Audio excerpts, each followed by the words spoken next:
welcome back to the March 11, 2026 Hendrick Hudson Board of Education meeting. Can we all please stand for the pledge? To the flag of the United States of America and to the republic for which it stands, one nation, under God, indivisible, with liberty and justice for all.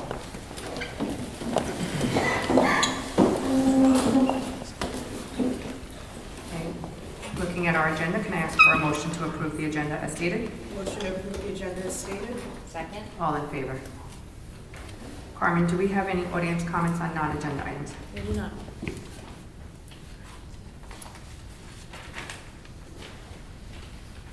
So we are first going to our presentations, and the first presentation we have is from the Hendrick Hudson Free Library.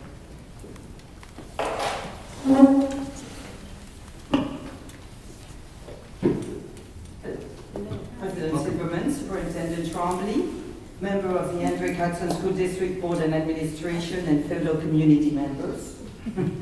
I'm Françoise Leguès. I'm the president of the Board of Trustees of the Hendrick Hudson Free Library. I'm also a longtime resident of this district. In fact, my two daughters graduated from NHUD in 2002 and 2006. It's been a while.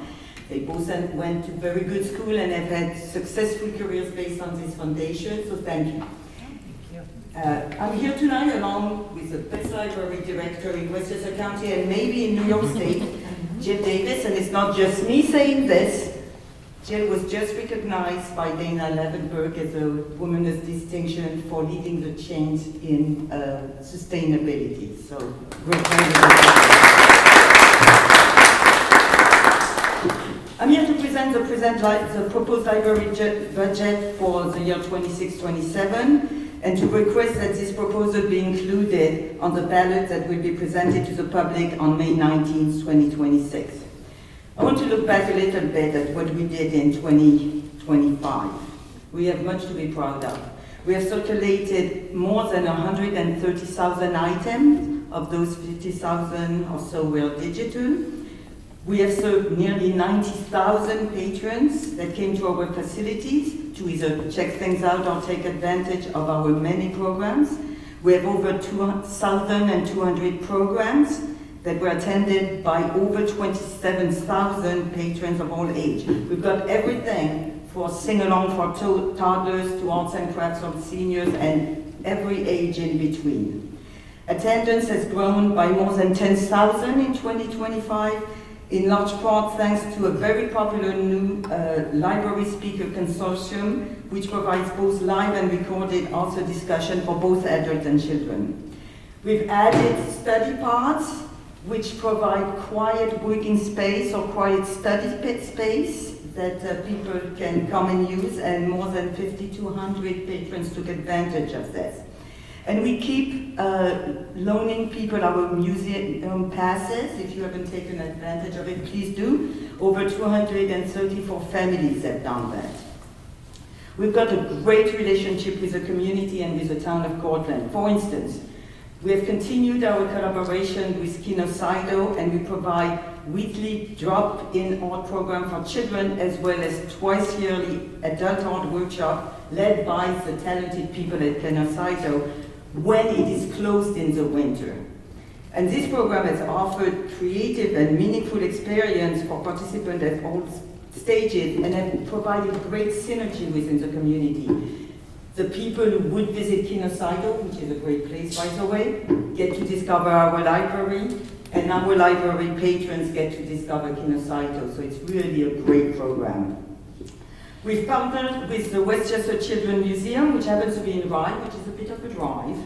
And so we have brought to the northern Westchester area hands-on tabletop STEAM and STEM activity so that families in this area don't have to go all the way to Rye to take advantage of that. And we continue our commitment to sustainability, and we're in fact regarded as an example, a strong example by other libraries for this commitment. We now have several ongoing recycling initiatives. For example, you can bring plastic, batteries, K-cups, unwanted books to the library, and they'll be either recycled or reused sustainably. And in 2026, we're looking ahead to partnering with the town of Portland to introduce a community composting at the library. We are also very excited to revive our collaboration with the local garden club and will establish a community garden right with fresh vegetable and herbs for all to use. This is a happy and sad story, the next one. Last year we've processed 600 passport applications. That has been a phenomenal service to the community. Everybody has enjoyed it. Since 2028, when we started, 4,000 people have taken advantage of it. And it was really a win-win. The people loved it, were friendlier than the post office. We are open when they are not. We're not as busy at times, at the time when people want to come. Everybody was happy. The patrons were happy.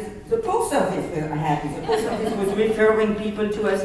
And we were happy because we're happy to serve the community, but also because we got the fee to process a passport, which is $35 per passport.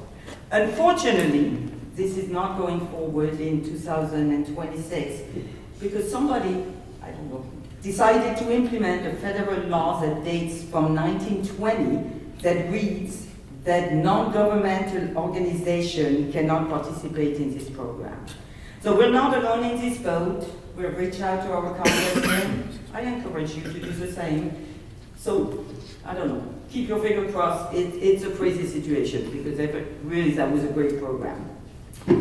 Most importantly for this audience though, we have a great and continued partnership with the Hendrick Hudson School District. For instance, for the 18th year, we've provided the after-school homework help program for students 1 to 5, and it remains a cornerstone for support of local families. Students have met 48 times throughout the school year, working with dedicated volunteers and staff to complete daily assignment and enjoy educational games and make learning fun.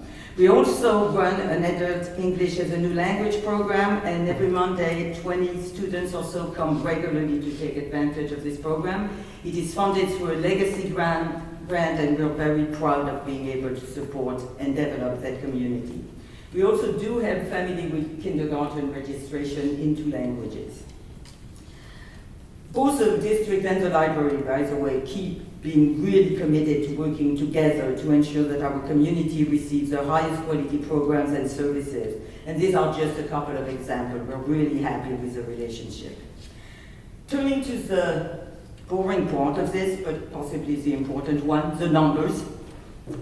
The Hendrick Hudson Free Library proposed 2026-2020 budget reflects a 4.9% increase in the levy, which represents a 4.5 budget-to-budget increase overall. This means about $70,000 increase to our budget over last year. What it means to the taxpayer is, in the town of Portland, we'll see an annual increase of $1.27 per thousand of assessed value, and Peekskill taxpayer will have an increase of $1.75 per thousand in assessed value. If you look at the bottom line, it means that homeowners, on average in the town of Portland, will pay $271 for library services, and in Peekskill they will pay $156 for library services. The majority of this increase is attributed to the usual suspects: rising retirement contribution, higher health insurance premium, and increased electrical costs. On top of that, the library will lose $15,000 because of the passport application problem. And then on top of that, we're dealing with a building that's getting old. Our building is 30 years old, which you may not notice if you come, because it is really well maintained. It looks really good. But when you deal with a building that's 30 years old, you start having big expenses. So for example, this year we had to change the HVAC. There were several big trees that had to come down, and with the big trees, the fence that is with our neighbor had to be replaced. And then of course, the unending painting and carpeting and just general maintenance. Our goal is to meet the community's evolving needs with service and program for all, and we strongly believe that this budget continues towards that goal. So, bottom line, We go from early literacy story time, we engage teens in workshops, we go all the way to arts and crafts for seniors, we have movies, we have lectures, we loan tons of digital as well as hard copy, we have a huge amount of print collection. We have a research assistant, we have community spaces and public computer. We foster education, creativity and community engagement. We really believe the library remains an essential and welcoming hub for the handheld community. So thank you for the opportunity to tell you a bit about us. Come and visit us, it's a wonderful place. If you haven't, I'm sure you have. And we are asking that this budget be included on the 1917 ballot, May 19th ballot. Thank you very much.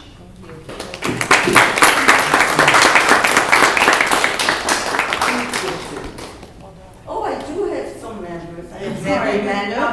And since I left, and some of you may know this district. I think some of them might. Oh, you too, Mary. Yes. Any questions? Do any board members have any questions or comments? Thank you for your attention. Thank you. At this time, we have to approve the proposition. So the proposition states,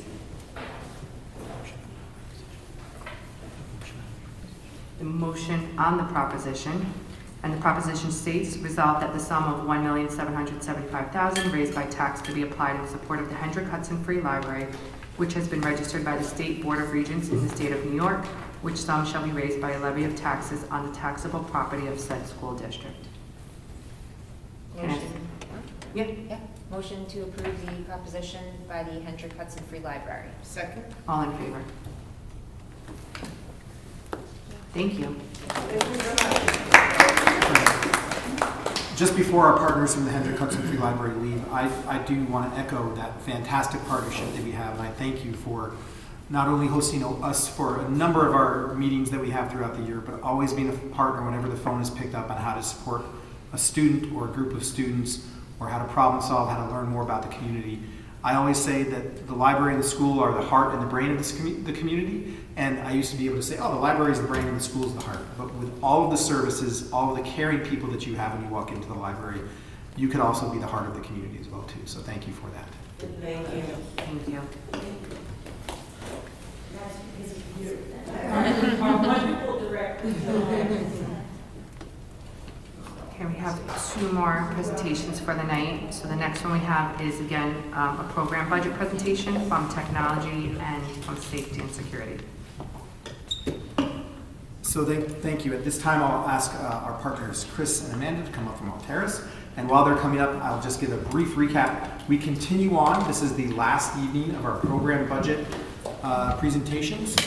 This represents the final two, along with Vanitha Joy's technology budget. This represents the final two draft program budgets as a part of the superintendent's budget as we head into the second half of really of our budget season, where we will begin to conduct our line by line, and then we eventually look to the board to adopt a budget for community approval later on in May, on May 19th of 2026. So we're pleased to welcome our fantastic partners, Amanda and Chris from Alteris, who will provide their story of their program budget, what they're proud of from last year, and what they hope to do next year with funds that they're requesting. So Amanda and Chris, thank you for joining us. Good evening. So my name is Amanda Filton-Mascola. I'm the safety coordinator for the Hendrick Hudson School District. In line with the Hendrick Hudson School District mission, our goal is to implement all four pillars of school safety, which includes physical security, cybersecurity, prevention, and social and emotional learning.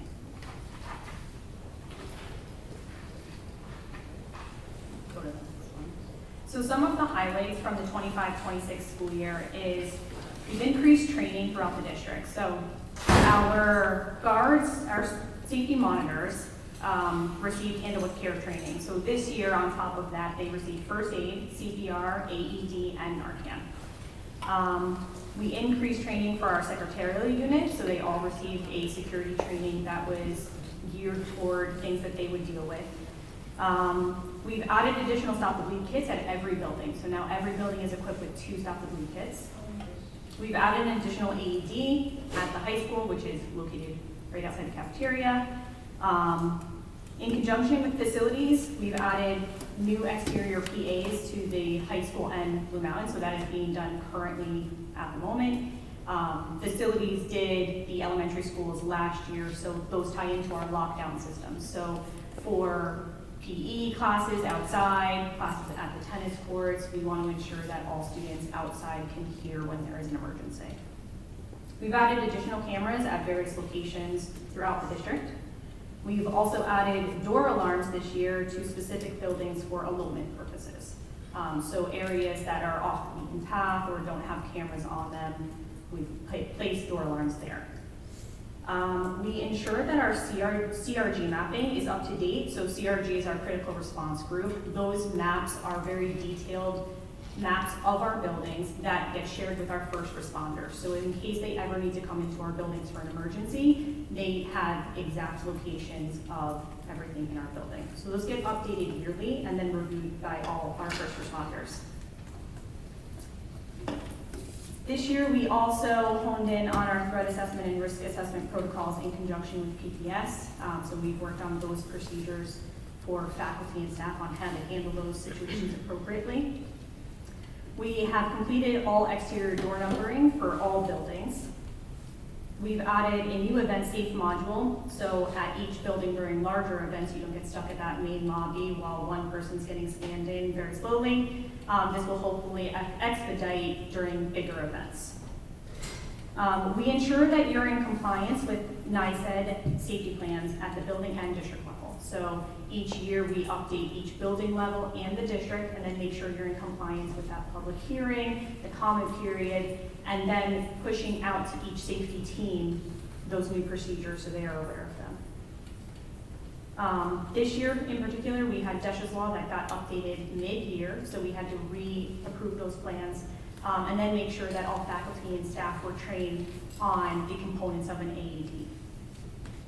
We work with each building's emergency response team often. We do training, procedures, events, and we handle incidents. So when there are incidents, we make sure we debrief all of those.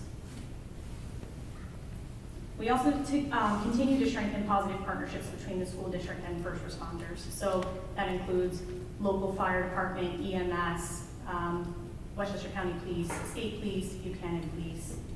We really try to make sure that's a positive relationship for not only the first responders, but for the staff and the students. So going into 26-27 goals, we hope to continue to replace and add additional cameras as part of that 5-year plan. Signboards are going to be hopefully added to larger instructional spaces. We do have some of those currently in our gym. So if a lockdown was to happen, it does multi-things. It reads a message, it goes off with lights, and it also makes a sound. So for anybody, we've had concerns of hearing impaired or things of that nature. This is a readable sign that would go into, hopefully the goal is all gyms, cafeterias, auditoriums, music rooms for that concern. Our goal is to continue to increase safety training for all faculty and staff throughout the year. So the goal will be to add voluntary training for AED, CPR, Stop the Bleed for any faculty that's interested. Continue to collaborate with administration on the digital hall pass. So in any critical incident, making sure that we have accurate attendance to know where all of our students and staff are is really important. There's a lot of other benefits to that digital hall pass, but from the safety side of it, that is something that we want to really focus on. Updating safety signage in conjunction with facilities, so not only exterior, but interior signage as well. AED signing has to go in this year per NICEAD on where AEDs are located in each building. That's just one example of some of the safety signs we hope to update. And then to continue to keep the district in compliance with all NICEAD requirements for safety plans, drills, and mandated trainings. So when you look at the budget, the first code, 1622, that is where some of our recurring costs come out. our CRG fees, the Raptor visitor management fee, and that's district-wide, so that covers for all of the buildings. Data automation, which is our camera projects and any servicing, so when something is broken or needs to be serviced, that comes out there. And Goosetown district radios, so that's an increase of $22,000. The second line is 1622,490. That's for BOCES Altera Security Consulting. That is an increase of $15,299.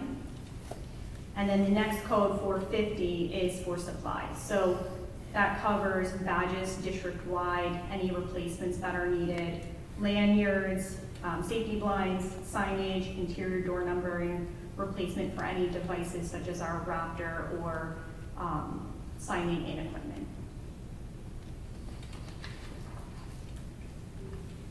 That is the safety and security budget for 2026-27. I want to say thank you. With the support of the district and the Board of Education, we have culturally really shifted this district in the last few years, and I'm very grateful and appreciative of that.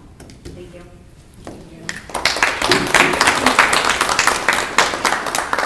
Any questions? So we're going to hold questions until after the last program budget, and we'll ask Amanda and Chris to stay until Benita's done as she presents her technology budget, and then we can ask all questions at that time.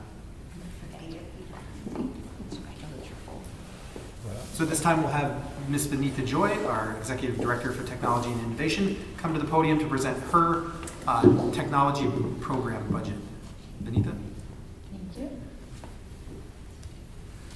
Good evening, everyone. I'm getting older and need to put glasses on now. So, as our mission says, our mission is our mission is to ensure that each student is engaged and passionate learner who achieves their maximum potential and contributes to society. And I also put our instructional technology vision. This is something that we look at every 3 years as part of our 3-year technology plan. So this plan ends actually this year. Our vision is to support accessible, diverse, and innovative technology to enhance learning, expand thinking, and encourage collaboration throughout the Hendrick Hudson community. The next slide, I usually like to put this up there. You've probably seen this in all of my presentations so far, because a lot of times when we talk about technology, the first thing that comes to mind is Chromebooks, right? Chromebooks and help desk tickets. That's not the only thing that we do in our department. So I do have a data privacy. We take that very seriously.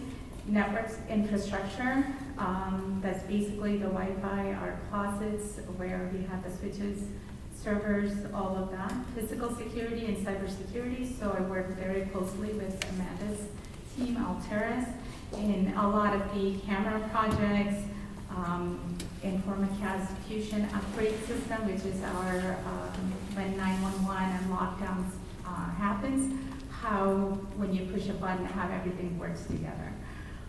Instructional software is now a lot of software that comes within each one of the buildings that is now under technology budget. Non-instructional software are more management software like Infinite Campus, things like that. Telecommunications, so we just did, I'll give details on that on the next later slides. User device and peripherals, professional learning, data management, and end user support. So I gave a quick overview of what our number of tickets in our system as of when I developed this presentation, which was like a month ago. 3,268 for this year. And you can also see when you have that the graph is showing you like if it's the same day or if it's taken like 2 days, 2 to 5 days. So most of the tickets are resolving on the same day. The next slide is a breakdown of our help desk by building. As you can see, middle school has the most number of tickets, and you can imagine why. Chromebooks. So it's pretty healthy if you compare it to other districts. It's pretty much the norm for most of the districts. And this summary is there because we moved to a MIT model, managed IT model through Lyric. This is our first year. So that doesn't mean Lyric does all of our help desk tickets. So that pie chart basically shows you the blue is still in-house tech team taking care of tickets. The other part is actually the orange. The second biggest part is actually our data team, which is basically one person full-time, and then I have like 16 hours of remote support still through EduTech. Everything else is getting resolved. Those smaller parts of the pie chart is actually getting resolved by what we call the Lyric vertical team. So they get triaged, a ticket goes in if it comes to the district, or if it gets triaged to a VoIP team, which is like the telecom team, if it's a telecommunication, like a phone ticket, versus like if it's a internet ticket, it will go to the WAN team. So that triaging happens at the Lyric. It's more efficient than everything coming into the district. So 25-26, what do we do with the money? So we have a 5-year technology plan since this is my 5th year, so we have a 5-year plan in the district now where we replace equipment based on need. So it's not that everything in one building gets replaced in each year. It's more based on need for that building.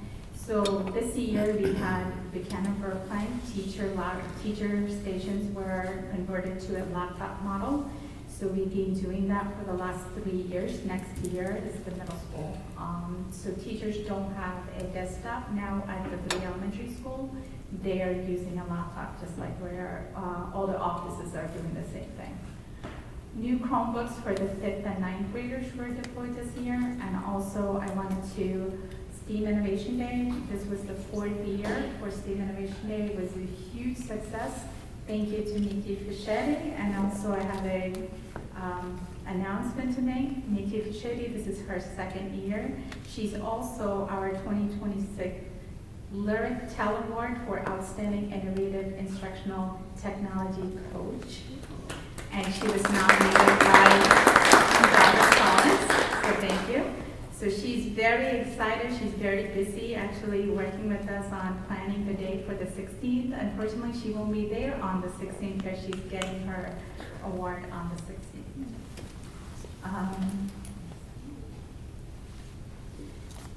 Other things, you probably see the TV screens around the district. Finally, they're all up.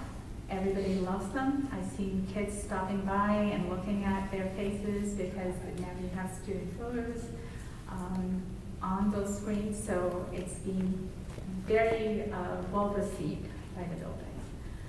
Hall pass system at the high school, Amanda also mentioned that. We did put Hall pass into the high school, so we are doing it in iterations. Right now, it's a soft launch, which means we have not made every teacher use it. Teachers have been using the system. They have an older Chromebook that's in their classroom that they can use to sign in and sign out. Students can do that for bathroom breaks, or teachers can basically give them a pass to go to the library or the nurse's office. And as of last week, we also deployed a kiosk at nurse's office, the guidance office, and the library. So this way we know if an emergency happened, where they are checked in. So it's all done through Infinite Canvas, so it also consolidates with our Infinite Canvas attendance system. Automagical Translation is a tool that we actually deployed this year for Google platforms. So if you're using Google Slides, instead of doing copy and paste from Google Translate, you can take the whole slide like this one and translate it to any language you wanted to. Swang K-12, we had Swang actually at the high school. We did not have it at the rest of the building. Swang is basically a streaming platform. This is probably one of the things that made me very unpopular at the beginning of the year, because we did turn out a lot of streaming platforms. So teachers were using Hulu, Amazon Prime, Netflix, all of that. We're not allowed to do that in a school district. So many of the districts, like I have reached out to, anything that I put in place, please know that I do reach out to other districts. We were one of the only districts who were not doing that. So right now, we are in compliance with our copyright law. So not everything is in Swang's platform. A lot of things are. Most of the things that teachers were using is in Swang. We also launched Sailor Sports Network for athletics and Hendrick Hudson News, which will get better because I'm still working with students to get more news through that YouTube channel. So that's something that we're still currently working on. Parent score enhancement. So we continue to, this is our 3rd year of Parent Square, so we continue to improve upon Parent Square to make this our one platform for communication. So we started with just mass communications going out from there, then right now we're doing attendance letters at the high school and middle school. They used to be first class mail that was going home, now it's actually through Parent Square. One of the things we did use it for in October conference is parent-teacher conferences. High school, it didn't work very well. I have had several conversations with the company to evaluate this to be an improved product for next year. They are promising we'll get back to you by August. If that is not something that they can deliver, we may be looking at another platform which they be using, like Pickett's other platforms for parent-teacher conferences at the high school. So far, K-8 it has not been a complicated system, so we are using Parent Square for the April conference at the elementary school. We did go out actually 2 weeks ago at the March faculty meeting and actually walked every teacher through setting up their parent-teacher messages to go out for March 16 at 6 o'clock. So I think it's in a good place for those schools to be using. Student help desk. We like to have more students at the help desk. I did interview one of the students for a help desk today, actually our valedictorian, but unfortunately he's a senior, he's gonna leave us. But summer internship program, we have 2 people right now for this year's summer. Every year we get about 4 students coming into the internship program and they go through, and we are hiring them through BOCES, so it is aidable as well. And we did launch the new help desk this year, ServiceNow. So you saw all those charts and graphs because of the ServiceNow system. Also, I talked a little bit about triaging that happens at the lyric vertical level. These are forms, it's hard to see, but a lot of the forms are like internet filtering. If there is an event setup or data request. So instead of having the tickets all go into one queue for tech issues, we do them by triaging them by forms, so it gets a different routing path. So these are forms that we created, like you can see, student entry exit requests. That's something new for our district because we used to use Google Form that used to get routed. This one actually comes right to the data team. It gets resolved right away. More things we did. These are probably boring language. These are more network upgrades and changes that we did. Gamma detection devices, we have 2 per building, gamma detection devices in each one of the buildings. Those are all up and running at this time. Managed IT transition, I already talked about. The next bullet is Cisco phone system and lockdown system upgrade. This was a huge, it seems easy with one bullet, but it involved a lot of work on that project. And a lot of districts don't like doing it because it's just a lot of work.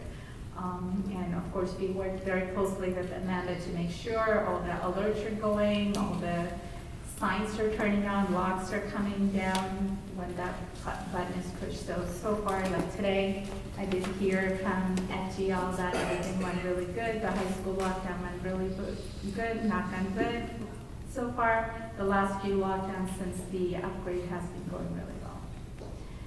New filtering system, we moved from Fortinet filtering system, which was very expensive for the district, to a Lightspeed. Lightspeed is actually a system, filtering system that is managed through the Lyric, managed IPT. iPad management and filtering, this was something that we never did in the district. We never put any filtering. Most of our iPads are usually used by special ed students in classes or by the STEAM classroom. Those iPads were never really managed. It was just given to the students. So right now we're actually working on managing them and also putting filtering on them. If a student wanted to take an iPad home, they can, and it still applies the same filtering that we use in the district. Google two-factor authentication is the first year in effect. Yes, last 2 weeks, you probably, if you're sitting here from the district, you've probably seen several emails from me about phishing alert. It's like open season for this right now. The good thing is, after we put the two-factor authentication, we are not seeing that people are gaining access to their system. Before, there's been several times where you had to look at a device and you'll see someone logged in from, Sweden or one of the European countries or anywhere in the world. Now what we see is, yes, they are clicking, very less, but they are still clicking on them, but they're not gaining access to it because of the two-factor authentication. So that's really a good statement. Zero trust environment, this is more towards cybersecurity. So when we talk about zero trust, we have a lot of vendors that come into our district, like Data Automation is a vendor that comes in. We have building management system that comes in. Before, when they came in and we gave them a VPN access, which is private network that you can access from outside to get into our district, which we do give them the credentials for, but they had access to our entire network. So the zero trust, what we're building slowly is, in Data Automation is coming in, they only have access to their equipment and their boxes. They don't get to see everything else that's happening in the district. So any new things that we're putting in place, like the building management system, we're working with Siemens on that. We're making sure whatever we're putting in place is actually secured. Security upgrades and licenses, so that goes hand in hand. As Amanda said, we are working on a 5-year plan. So a lot of times when we're looking at those, there's licenses, there's more switches, ports, things like that. So we're working very closely with Amanda and her team to make sure that IT closets can support what we're putting into the network. Spoke a little bit about the 5-year plan earlier. So this year's 5-year plan, summer 2026 work is middle school laptop transition. We've been working with the middle, actually Nikki Chade has been giving trainings at the middle school so teachers feel better about moving to a laptop model because they are very worried about it. But as teachers are coming through that training, they're feeling much more comfortable about moving to that model. We have some requests from iPads for the elementary, for the little kids to be able to take pictures and share things like that. So we have just one iPad per classroom in the budget. IFP is interactive flat panel replacements where it's needed. Chromebooks for 5th and 9th grade like we usually do, but we do also have a need to replace one of the elementary grade levels. It could be 1st grade or 2nd grade, which I have not picked which grade yet. Next year, we continue to expand to the managed IT model. We're going to be moving to a backup system through the Lyric. I think the cost is more comparable right now. It's all happening within the district. So we are right now evaluating a backup through the Lyric. Email security, as I said, even though two-factor authentication is there, when a person clicks on that, it's our job to make sure that you go in and check to make sure that their account is not compromised. Email security is what it's going to do is called checkpoint. What it's going to do is before it hits your inbox, it's basically treating it to make sure that is it a good email or not. We're evaluating that system as well. Pen testing is something that we have to do. That's called ethical break-in. Like we pay a company to break into our district network.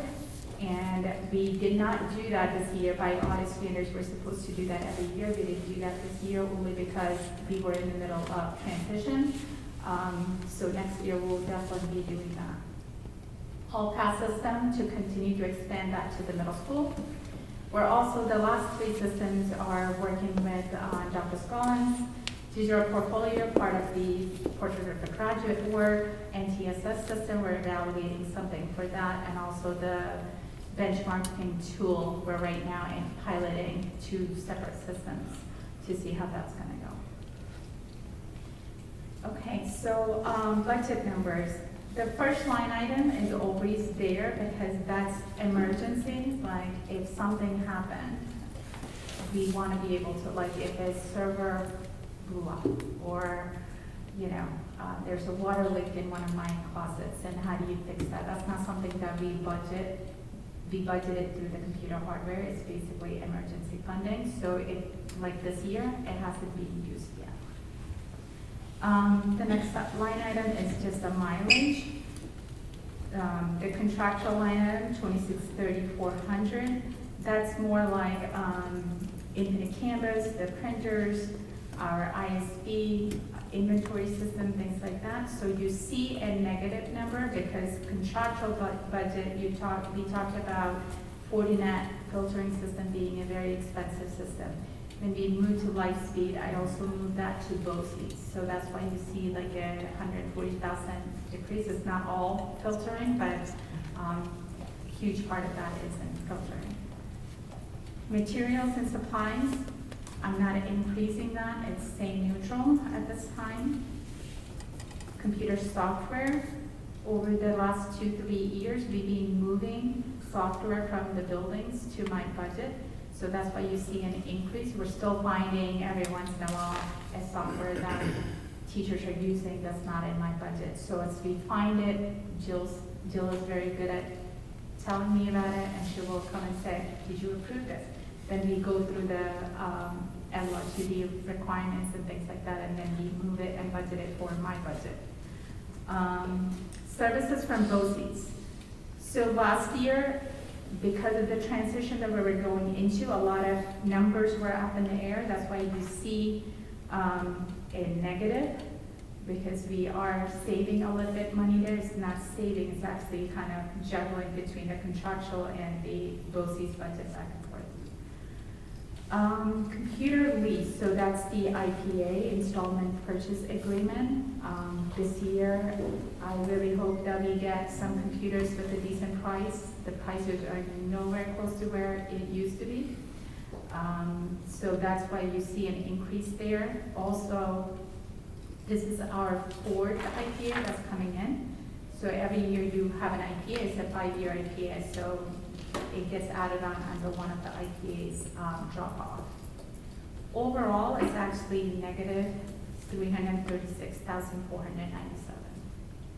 So hopefully you are not asking me to cut anymore. All right, so thank you so much on behalf of my team, and I do have to say, all the things that are listed there is not me, it's the team that does all the work. So I want to thank my team, but I also want to thank you guys for your time and thoughtful consideration and unwavering support of our technology initiatives, and for entrusting us to equip our staff and students with the necessary tools for their success. Your confidence in our team is truly, truly appreciated.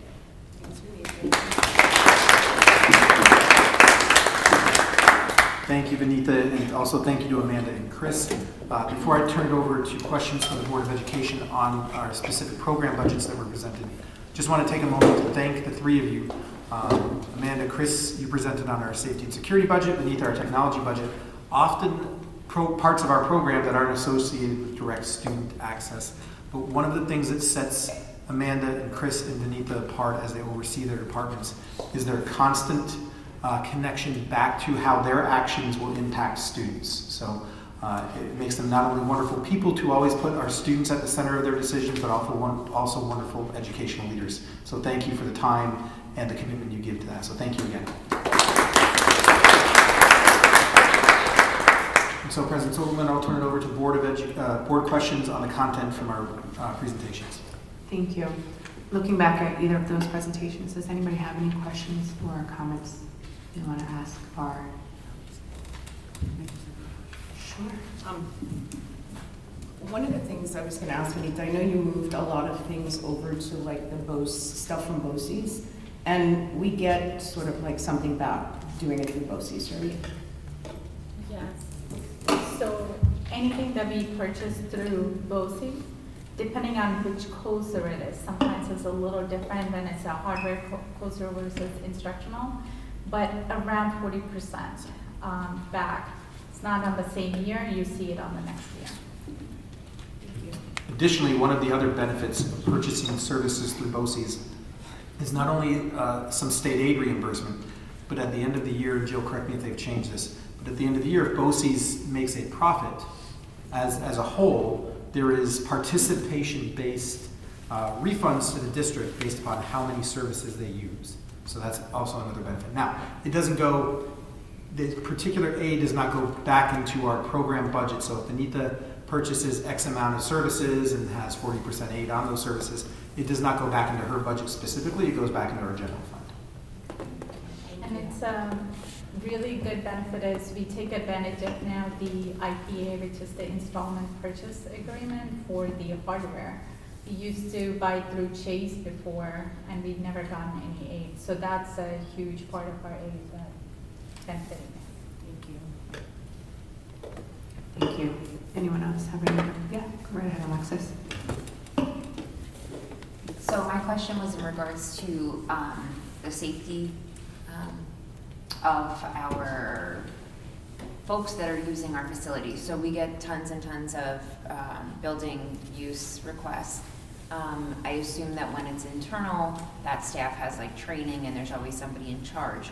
But when you're talking about outside folks using our facilities, and for example, you know, you were mentioning all the AEDs and the safety and the first aid kits and all that. Are we educating people or organizations who are using our facilities?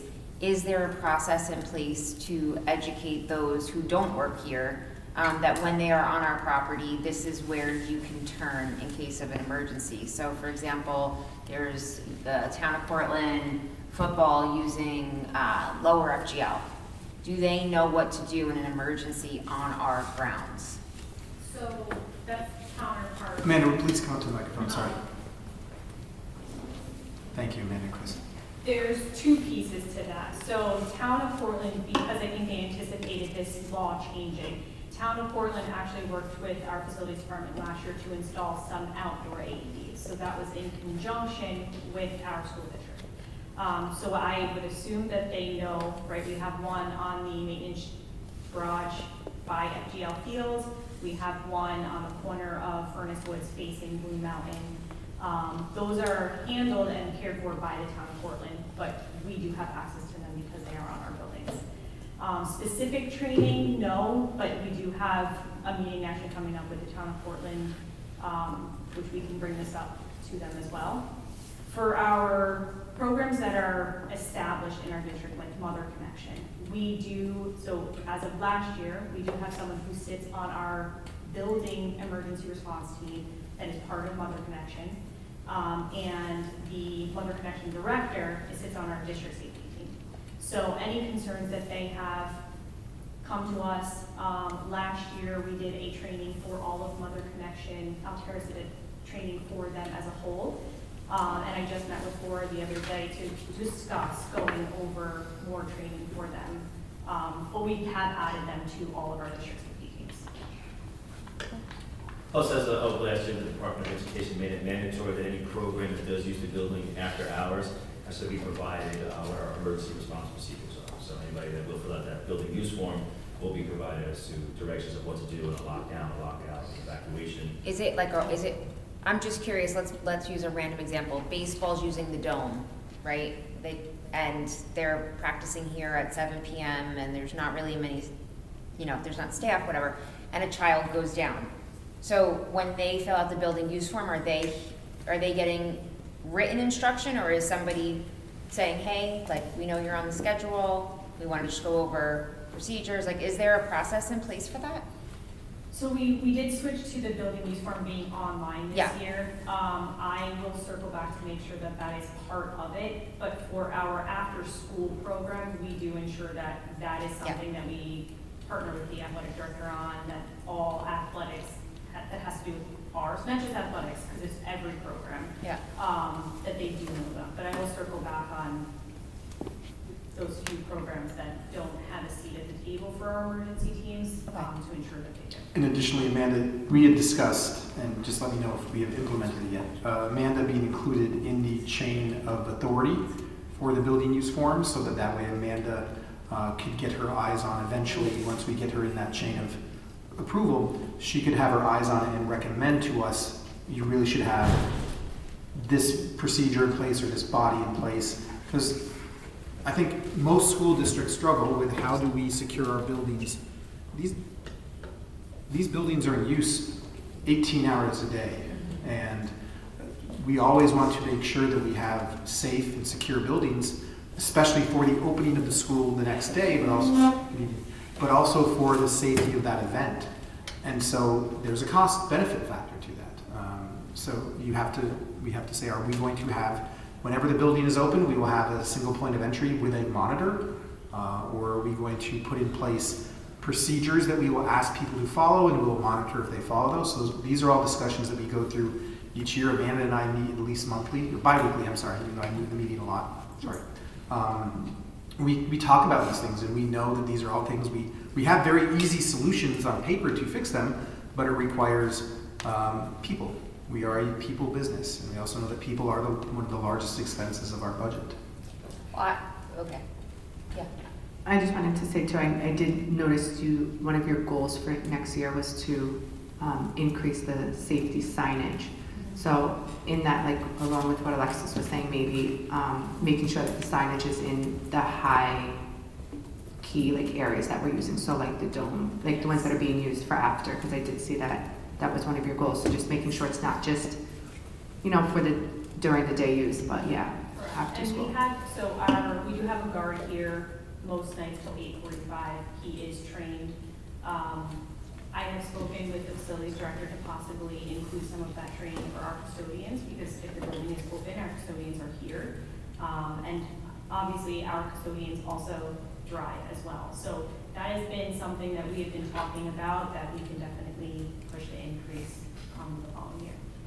To the signage point, Amanda and Mr. Merlini held a meeting in the early winter to talk about spring, identifying common signage and updating the signage around the district. Particularly, I can always think of right on the end of the track by Frank G. Lindsay, where it still requires us to socially distance. I think it's time to upgrade those, but we want to do so in a manner that has similar signage across all sites. Are those still there? I walked by it today, and I don't know if I saw it. The tennis courts too? I do not know. We will have to follow up on it. Thank you. I had one question. It's more of just a statement, just an observation. You mentioned the announcements on the outside of the building now. So I live very close to the school, very close. So I had my door open behind my house, and I'm hearing the announcements in my house. Now, I have the same thing with the hardware store, right? Just proximity. But I was a little surprised to hear kids' names over the loudspeaker that close to. It's in a residential neighborhood, so I was like, oh, I guess this, it's just, to me, it raised a privacy concern that I hadn't really thought of before, but I guess there's pros and cons to doing things like this, but. So I can touch base with IT and facilities on this. I do believe there is a way to limit the announcements on the exterior other than an emergency like a lockdown. I will have to confirm that with them, but our biggest concern was we have a lot of classes, especially at the high school. They have radios, right? Those PE teachers do carry their phones. We have added them to alert lists, so if the lockdown was to happen. But really for us, we have kids on the turf back here, across the street at the tennis courts.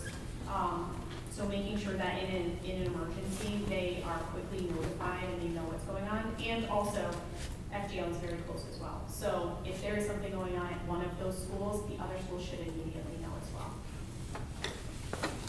I'm talking, for some reason this week, it was so-and-so, so-and-so, so-and-so, report to the guidance office, so-and-so, so-and-so. Okay. That's, So I mean, they just finished the high school Okay. project on the 10th. yes, So so, I will look into that. yeah, it wasn't that. It was like, Yeah. I'm hearing like a laundry list of children's names to go to the nurse's office, and I was like, ooh, I don't know. So. Okay. Hmm? It wasn't, I'll worry about it this time around. Okay, it wasn't Chloe. Anybody have any other questions? Thank you. Thank you to our presenters for explaining your program budgets and all the wonderful things you've done for our students and what you would like to do for our students. You're more than welcome. Benita, you have to say, sorry. Chris, Amanda, you're more than welcome to stay with us for the rest of the budget presentation or the rest of the meeting, or we understand that you do have some families to get home to and some time to spend on here. So thank you for being here. And thank you to Alteris for being wonderful, fantastic partners with us. So thank you. Thank you.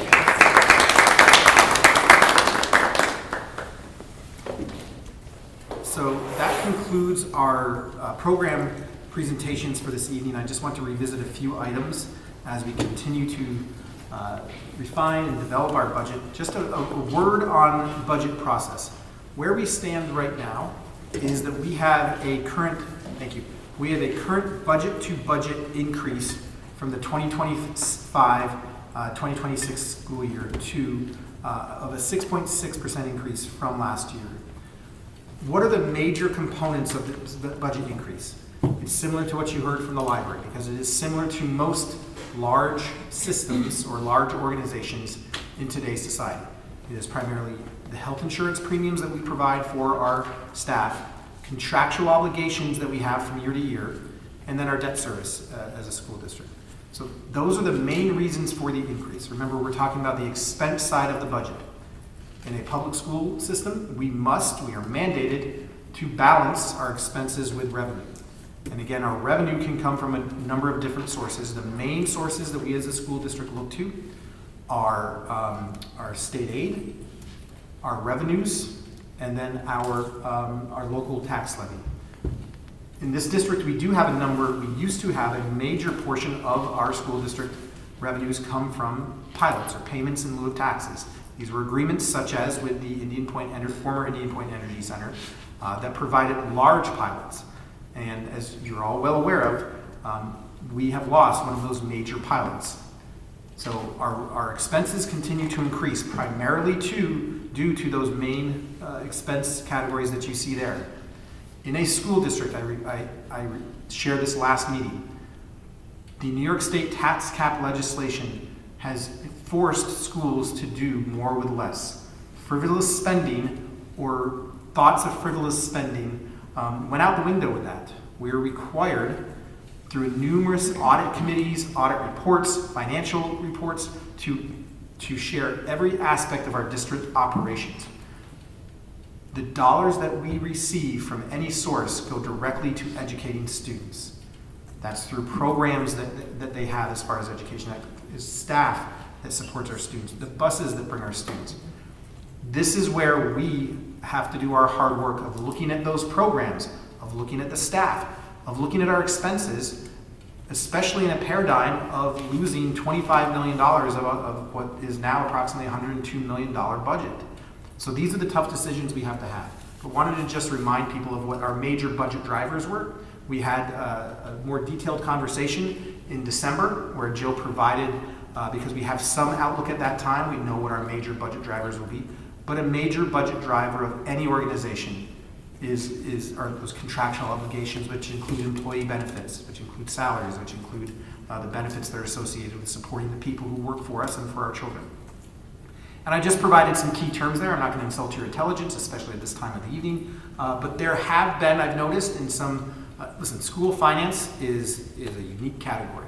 And it's a language all of its own. Education has more acronyms than the military. I can attest to that. It's just really bad when I screw up those acronyms and mix over the military acronyms to now education. But I will tell you this. So we want to provide information so people feel as if when they read items that we produce or they hear us talk, trying to communicate and be transparent about the budget, we want people to feel that they can be self-informed or have the resources there. So there is, oftentimes we confuse the tax cap with the tax levy. And it's key to understand that the tax cap is not always the tax levy. They're two totally separate things in terms of the functions, and often they're two separate numbers. As you can see here, the tax levy is what we request from our local taxpayers to fund a portion of the budget. And then when we talk about our tax mitigation reserve and review reserve funds, we in Hendrick-Hudson, because we are one of the few municipalities that has a tax mitigation reserve, and the state has allowed us to have this voter-approved proposition because they know that we are in a unique situation with the shutdown of Indian Point. They've allowed us to have a specific reserve fund to, because we lost a power generation plant that allows us to put aside money to ease the burden from the shift of that large revenue portion that came from a power generating plant such as Indian Point back over to the local taxpayers. Because the state recognizes that a school district has a lot of commitments that they can't just shut off one year when that power plant goes down.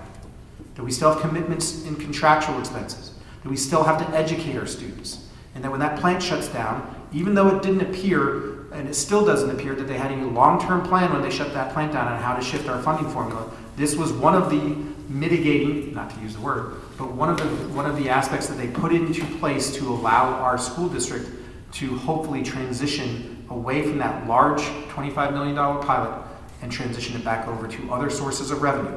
And if they're not going to increase state aid, the main source of revenue is going to be that reserve as it is used, because that's what it's there for, and then the local tax levy. Because unless we seriously take a look at our main budget drivers and decreasing those, we will continue to have a budget that tends to increase in proportion to those. Just a review of our current budget parameters, because the board has put in a lot of thought and effort. Our administrative team has hopefully provided you with information and thoughts about what we want to do for our educational programs next year for students. These are our current budget parameters. I would ask that the board review them and let me know if they have anything that we want to revisit as we continue to shape our budget as we near the April 7th board adoption. We can make tweaks to the budget up until then, because that is the details that we provide through these budget presentations. That is our transparency. The board will adopt a spending plan, a funding amount. And that funding amount is what goes towards the voters, and the levy that would be the tax levy that would be asked of our community to help fund that portion. So one that I will draw your attention to is the first one. I tweaked based upon our recent conversations that the district is operating under this parameter, and I'll tell you what that will look like. That we address that 6.6% budget-to-budget increase through appropriate cost-cutting measures and the use of allowable resources, including state aid, approximately $6.6 million from the Tax Mitigation Reserve Fund, and a local tax levy increase of 8.24%. Now, what does that help us do? We have a wonderful Saturday of Fun plan together, and also it's open to the community to come help see how we review in detail all expenses within the budget. But that helps us build out that budget book that we will be using as the primary basis to explore our expenses and our budget-related items. So that is the current parameter that we have in place. You can see there we also have parameters. We do have 3 labor union contracts that are in active negotiation at this time. We also want to make sure we're constantly looking at, do we have the right size and the right components of staff to service our students in the most efficient and effective way possible. We want to make sure that we're continuing to be good stewards of the properties and the facilities that our community has allowed us to provide for our students, and then also make sure that we have sustainability for any of those long-term state mandates that we see coming down, such as the electric bus fleet. Any discussion or any feedback on those parameters in terms of what we may need to change as an administrative team as we continue to develop? Just a reminder about expenditures. We will continue to always, not just during budget season, we will continue to look at ways when there are opportunities to find if we are doing in both our current practice and future practices, if we are doing things in the most efficient and effective manner, as I just said. And that may mean reducing areas of our budget, even if we do have a balanced budget with all of our sources of revenue and with our expenses. So we will continue to commit to that as we go through this process. And even after the budget process, I joke around, I teach a finance class at the university level, and I tell the candidates in that class that you get 1 day of rest if you are an administrator in a school district with respect to the budget, and that is the day after the budget vote. And that's if your budget passes. You're already working on the next budget because it comes before you know it. You should always be thinking about how you're going to structure the program for the following year. Okay. Sorry, I'm a little delayed. You asked It's okay. 2 minutes ago. So one thing that I've been hearing from some community members and just folks that I've been chatting with over the last week or two, I just want to go back to your last slide with the budget parameters. These are still subject to change, as you noted here, and I think it's important for the community to understand that this is a process. So for example, the last meeting, we spent a lot of time talking about how much we would use from our reserve funds. Correct me if I'm wrong, but the board has agreed on how much we want to use from the reserve fund. Should the budget change and go up or down, the tax levy number can still change. That is correct. Okay. As well as the reserves. And you can always even take a look, depending upon how much we want to change the programs that we offer. You can look at the expense side to a certain extent too as well. Right. Okay. Greg, if we want to go to the budget development calendar, because I think that feeds right into Trustee Bernard's question.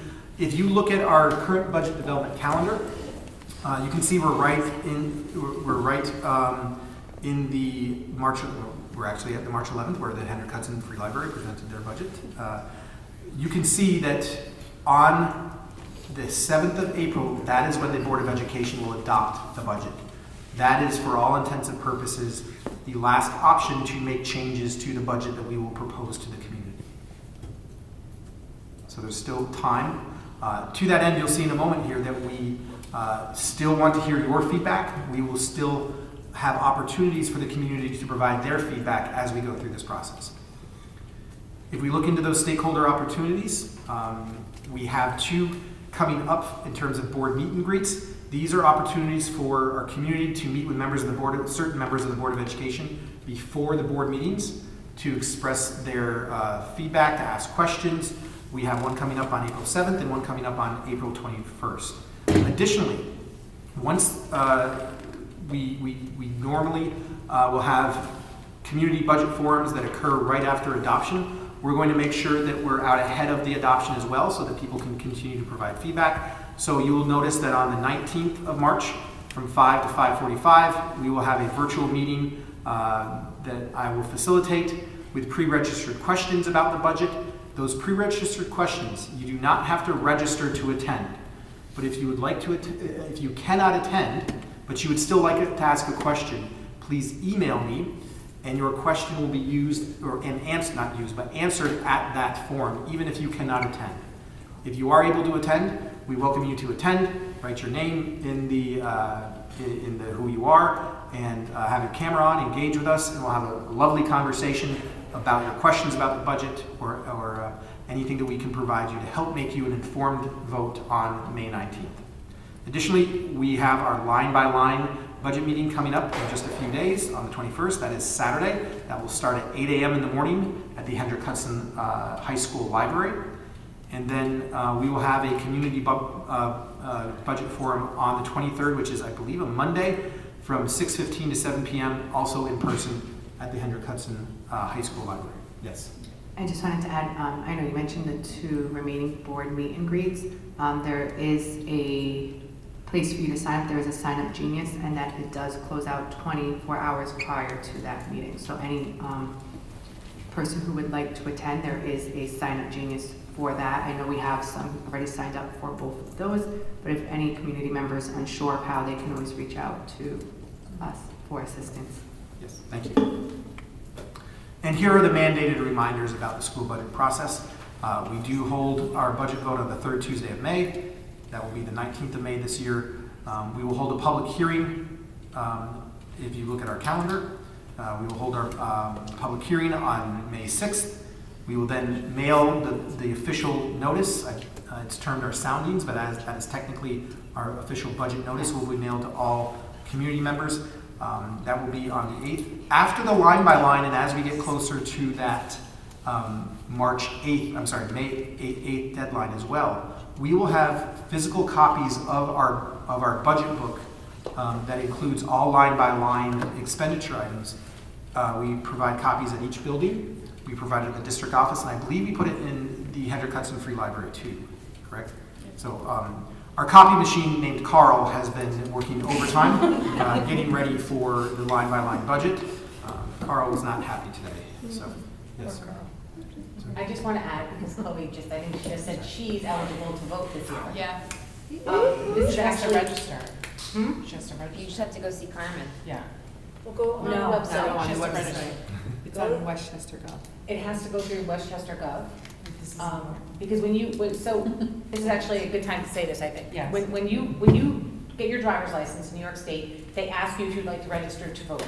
But at that time, you were 16, right? So that does automatically happen. But what we have found here is it doesn't happen before May. So anyone that is, just because you're 18 before May and you check that box on that form, don't assume that you are registered to vote. You have to go to the westchester.gov website and make sure that you are registered. And people who just moved here, like if you had a Or change if of you just- address, yeah, same- please same- make sure that same you are thing. checking that you are registered to vote here. I thought that you could just locally register to vote in our elections. We do have personal registration, so if you don't want to be in the general Yeah, that's election, important to know. you can come to me Specifically and it's for our- called Yeah, personal registration. like if you like don't have time to do all of that, you can go see Carmen and get registered to vote it's in our budget. Yeah, but I She should think that also register the issue in is that general. kids check that box assuming that they then are registered to vote. Right. And they technically should be, but it doesn't Carmen's make gonna it have a to line of Carmen by 18-year-olds mail. after all. Chloe, I don't mean to put you on the spot. What's your favorite subject? They should just do that to be in the national. Probably you know, English. I heard social studies. Yeah, but if you haven't done it yet, maybe next year. So, Ms. Scollins, or Dr. Scollins, would you like to share with especially our students who may be listening, how they can register to vote through their social studies classes? So this year, we're partnering with the Women's League of Voters in Westchester, who will be coming in the next few weeks to hold some assemblies and have stations to help our students register and to clear up some of the confusion about how to register and where to register. This very And then moving forward, they will partner with us in the future to ensure students are early registered. They personally drop off every application that they receive so that we know it's going to the right place. So we are excited that that's a partnership we've established this year and it will be helping moving forward. It's almost like we have a policy for that too, Mrs. Dr. Scollins. Thank you, Dr. Scollins, for making sure that we have that partnership with the League of Women Voters and we have that opportunity for our students who are demonstrating not only their civic responsibility but also their Is civic it only engagement. for the seal of civic? Only if you're, no? No, for everyone. Okay. It's just an added benefit. Yeah, I'm in the seal. Cool. Yeah, not everyone. I'm sorry, I didn't mean to cut you off. Nope. Any questions on any of our mandated reminders that we have there? Okay, so that concludes this evening's budget presentation. Thank you for your thoughtful input, your patience in listening to all the program budgets. And you may be wondering, why, if I sat through all of these evening meetings, do I have to come to the Saturday line by line? Yes. I know you're not doing that. Because this is a process. Remember, the budget that we present to you in December, and January, and February, and March will probably be different than what you see as we get closer to the board adoption. So because it is has so many complex parts, a school budget, we want to make sure that as we get closer, the best we can, go into the board, prior to the board adoption, provide you with all the tweaks that you've asked us to look at, all the tweaks that we've asked ourselves to look at as the leadership, so that you have in context what our programs would like to do to offer their programs to students, but also as we try to, for the proverbial pencil sharpening, or if there's any other thing that comes up throughout this process. And it will be much more dry. It will be drier. It will be drier in terms of the work that we're doing. But we do make it comfortable and engaging, I think. Yes? No? Very detailed, yes. Thank you. And we have one more presentation. Oh, I have a question. So for the line-by-line meeting, I have to sign up on Genius, whatever you no. Point of privilege, Mr. Tremblay? Yes, if the board would like to entertain a motion to take a question from the community at this point in time, we do have, they would have to make that motion. Ma'am, if you have any questions, I'll be happy to meet with you and follow up, so that way you have your questions answered. I'd like to ask for a motion to allow for a question from the floor. Motion to answer her question. Second. All in favor? Can you repeat your question one If more you time would for come us? up- You when- can coming come up to the microphone. Thank you, that way we can hear you. Welcome to the club. I was confused when you talked about you have to sign up to be at a meeting for the Genius thing. I wasn't sure if the line-by-line was one of those. What are the ones you have to sign up for the Genius? Point of privilege. Mr. Tremblay, go right ahead. Sure, thank you, great question. So the Sign Up Genius is for the board. Greg, if you want to pull back up the presentation again. The Sign Up Genius is for the Board of Education meet and greets that occur prior to the board meetings on both the April 7th and April 21st. That is to allow the board members, if nobody has signed up, we may be able to start our executive session early. They may be able to spend a little bit more time with their family. But this does allow us to have advance notice of who might be attending those evenings. And just to clarify as well, so the board meet and greets, you are meeting with up to 3 board members who will be there, along with Mr. Tremblay and Mr. Figueroa, possibly? Yes, okay. And this way, it's kind of like a conversation. It's just laid back, because we know as some people might not want to come up or send an email. They like that face-to-face interaction. So we do allow a chance for community members to kind of have a more casual sit-down with up to 3 board members, ask questions and offer comments. But like he said, we do ask for the sign-up, so this way we know whether or not are we showing up, is anybody going to be there? Okay, thank you. No problem. Yes, cool. President Silverman, can you just clarify where the Sign Up Genius is accessible? I am going to turn that over to Carmen. It's gone out in the week, the communications from Mike, but we're gonna include it this Monday again in his communication.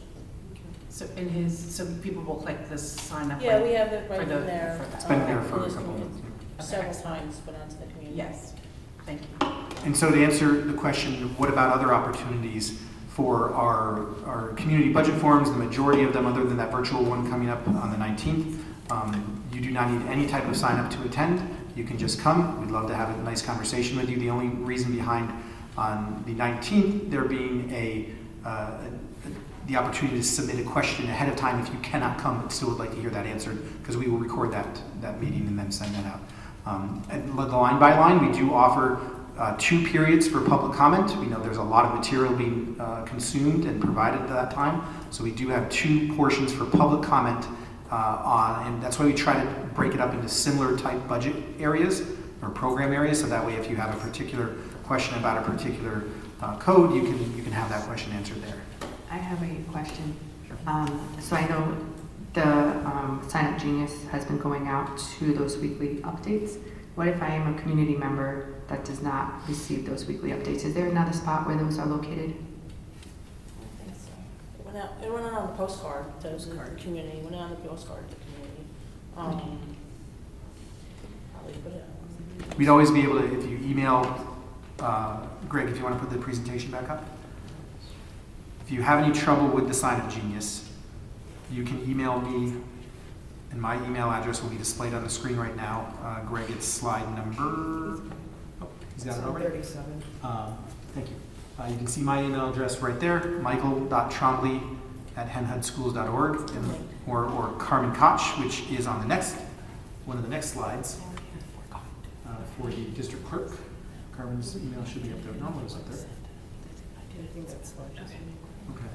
But it's carmen.koch@henhudschools.org as well.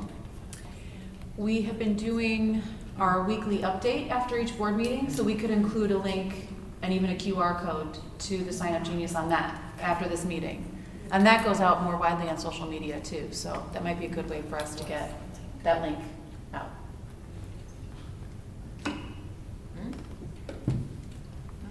We should just reshare on social media.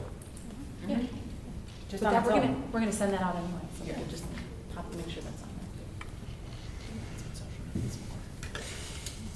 Thank you for that, and that brings us to our final presentation in this category, and that will be from Dr. Scollins on a curriculum update.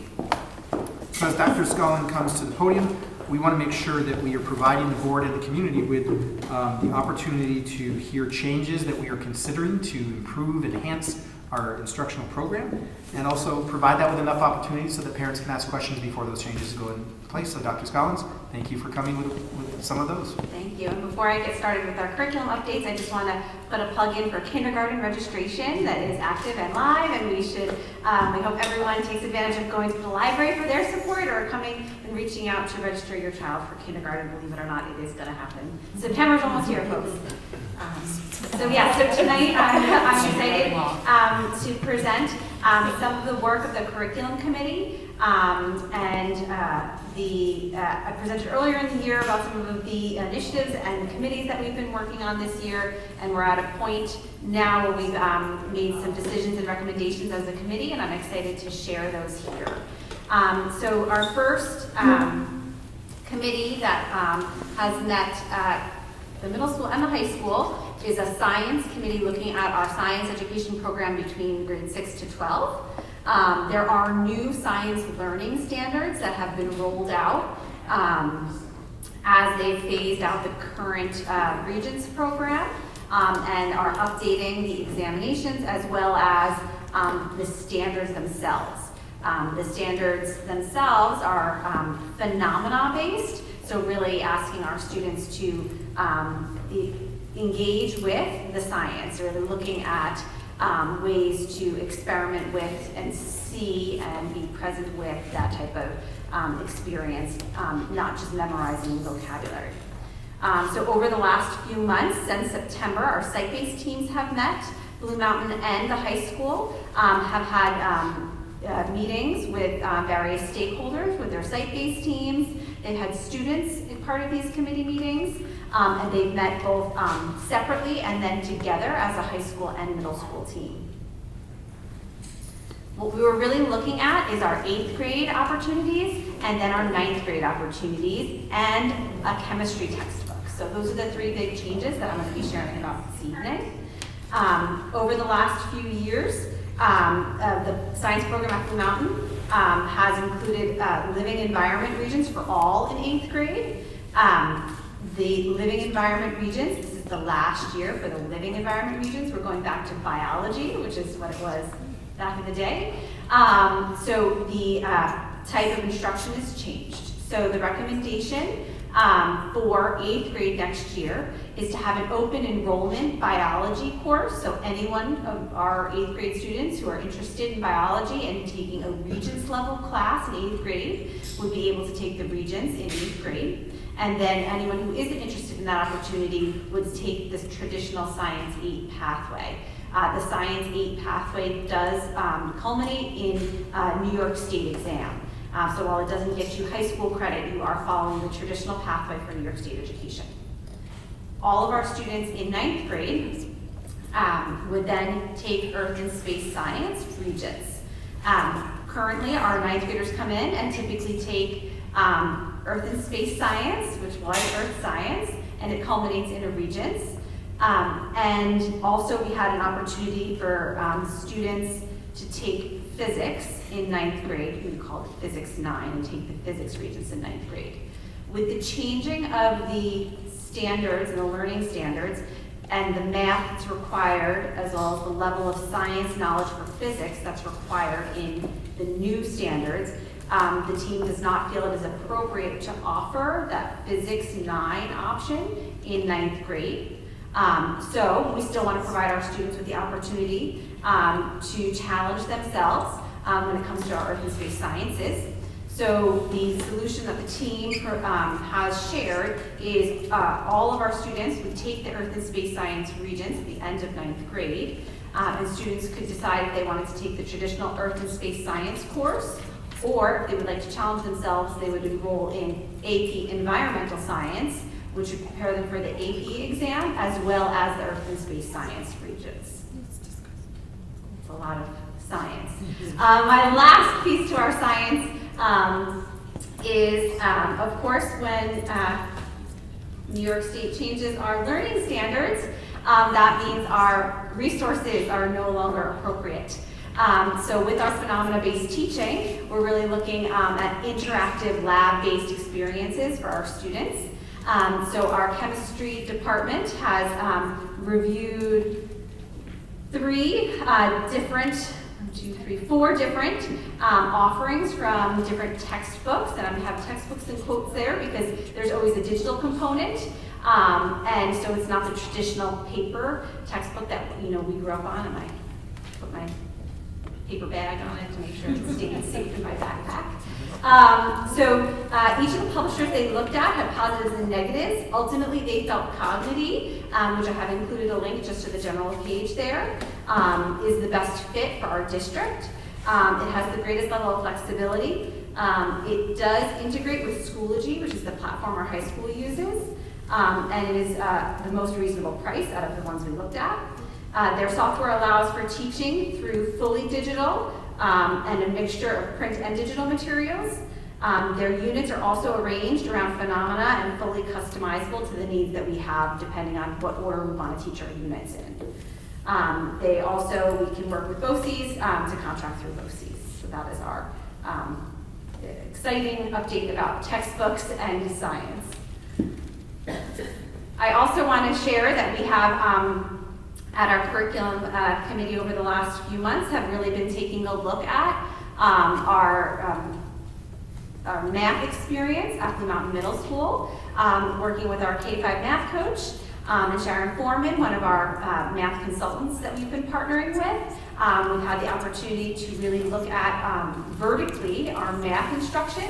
Our 5th grade teachers and our 6th grade teachers have had the opportunity to observe in classrooms. 8th to 9th grade, we've partnered with outside districts to really just take a look at different types of instruction. One of the recommendations that we're looking at is currently, in order to take Algebra 1 in grade 8, you have to test into that you take honors in 7th grade and then test into Algebra 1. So the team has designed an opportunity for students who are interested in challenging themselves in math. It's kind of one of those multiple ways to access the opportunity to use open enrollment in Algebra 1 for grade 8. So any child who would like to take Algebra 1, which is the typical 9th grade high school level math course in 8th grade, would have the opportunity to, even if there's no test requirement. This year, we put in place a support class in 7th grade to help students prepare for that if they're interested in Algebra 1 in 8th grade next year. And of course, ensuring that we have opportunities for students who are struggling or to make sure everyone is educated in the benefit of an Algebra 1 class or the grade 8 math class.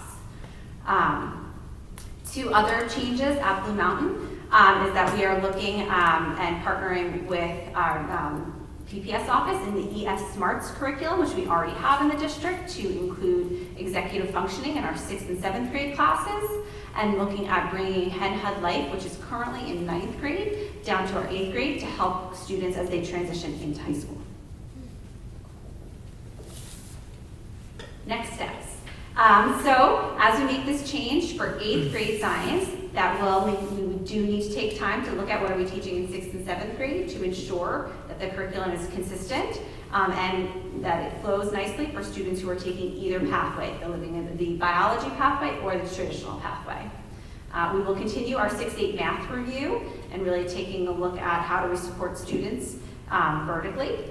Our course catalogs will need to be updated, and as well as our course selection process Part of that will be communicating with the families about what these offerings are and benefits, as well as really looking at the 4-year or 5-year plan for a child when we're looking at 8th grade all the way to senior year. Lastly, Vinitha mentioned that we do have a universal screener pilot happening right now. So currently we give a benchmark assessment 3 times a year, the iReady assessment, and we do have a team looking at 2 different platforms and looking at what type of data we can get from those other platforms. We've had a variety of stakeholders take a look at the programs, and now we have teachers piloting it within their classes. So I anticipate sharing, hopefully in early May, what our recommendation is for that. Thank you, Dr. Scollins. Any questions from the board? Lauren, go ahead. Thank you. I have a couple questions. So what you're saying is, and this is going to be for next year? Okay, so kids don't have to take a Regents in 8th grade anymore? That is correct. Okay, so if they just go through the regular 8th grade science, if they go through the regular 8th grade science, do they have to take biology in high school? So yeah, so I will, there is a chart of all the different options that will be part of the course catalog. So yeah, in order to graduate, there is a requirement of physical sciences and life sciences in order to graduate. You need to take a certain number of lab sciences, so there will be the option for them to take that at the high school level. So they would probably take that in like 10th grade then? 10th or 11th, yeah. Yeah, okay. And then for math, what happens if they go into the class and they find it's too hard? So that would be a part of our MTSS process where we're really looking at if this isn't the right fit, making sure that we schedule in a way so that a student can move to the regular traditional 8th grade class without fully disrupting their schedule. And then they would be like caught up in that class if they just... Exactly, they'll have the opportunity to make sure that they are strengthening those 8th grade skills. And then one other question, can you just explain exactly what they would be doing in executive functioning in 6th and 7th grade? Like what kind of things do they learn? So I'm gonna toss that one over to Mr. Marino, who's well versed in our EF Smarts curriculum. Sure, so that program would focus primarily on student organizational skills, building up the foundations of study skills, things that while it's important to do in the classroom, sometimes students need a little bit more explicit instruction in those areas. And what we've noticed is our middle school population, especially when they're focusing on some of the content and the curriculum throughout the day, they don't have the time necessarily to build those things in. So this would be a specialized course just in that for all of our 6th and 7th grade students. Okay, sounds good. My question was if for the math students, how they have to test in now. I know you said we're not going to be doing that anymore, but what about for the science students? So do you have to test in to go to science, or it's anyone can sign up? Anyone can sign up. For science? Mm-hmm. And then my other thing was, if physics is not offered for freshman year, is AP physics still going to be offered for senior year? Yes, so we're looking at multiple different options for physics. Currently we have physics at different levels and it's offered in a block schedule. So we're looking at what would AP physics look like if we partnered with a college level and did a college level intro physics to get that AP credit as well as a college credit for that. So really digging more deeply into the type of credit that we can earn with that AP opportunity. So yeah, there would still be an option for that. Okay, yeah, because I know for English it's an option and for math it's an option. Exactly, we're not going to take that away. I went, not questions, I have more comments. So one, as a parent, was able to be part of the team that met for the science from the 6 to 12.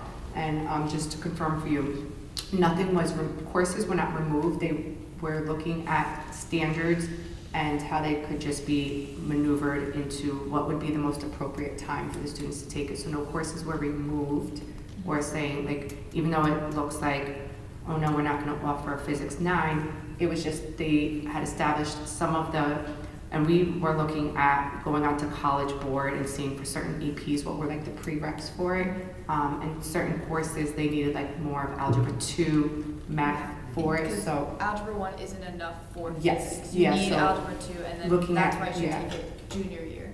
Yes, so it was just moving some around, and I don't know if they had finalized that map sequence, but there were multiple pathways. Yeah. So the students who took bio in 9, obviously they wouldn't take it again in high school, but the students that didn't, they could take it sophomore or junior year but there was like multiple pathways, and there was nothing like locked in that if you are here, you can only take those courses. There were different pathways depending. Second thing I just wanted to state, I am so grateful that you are offering more opportunities to more students, because I know a lot of times we have, and I say we as a country maybe, have been using these like one-day tests to determine students' placement, and a lot of times that one test does not capture, like it doesn't tell us what that student is capable of. So I am very grateful that you guys are doing this, because there are students who, some of them mature by 8th grade, and maybe how they performed in 6th grade is not a true reflection of where they are now. Some students just need to be seen and saying, I would like to be challenged, but I think this is fantastic, and it does open up more pathways for our students as they're going to high school to be able to take other electives or other APs. So I'm grateful for you guys for doing this, and I know change is not easy for teachers, for students, for the community, but this is, I think, going to be most beneficial for our students, so thank you for that.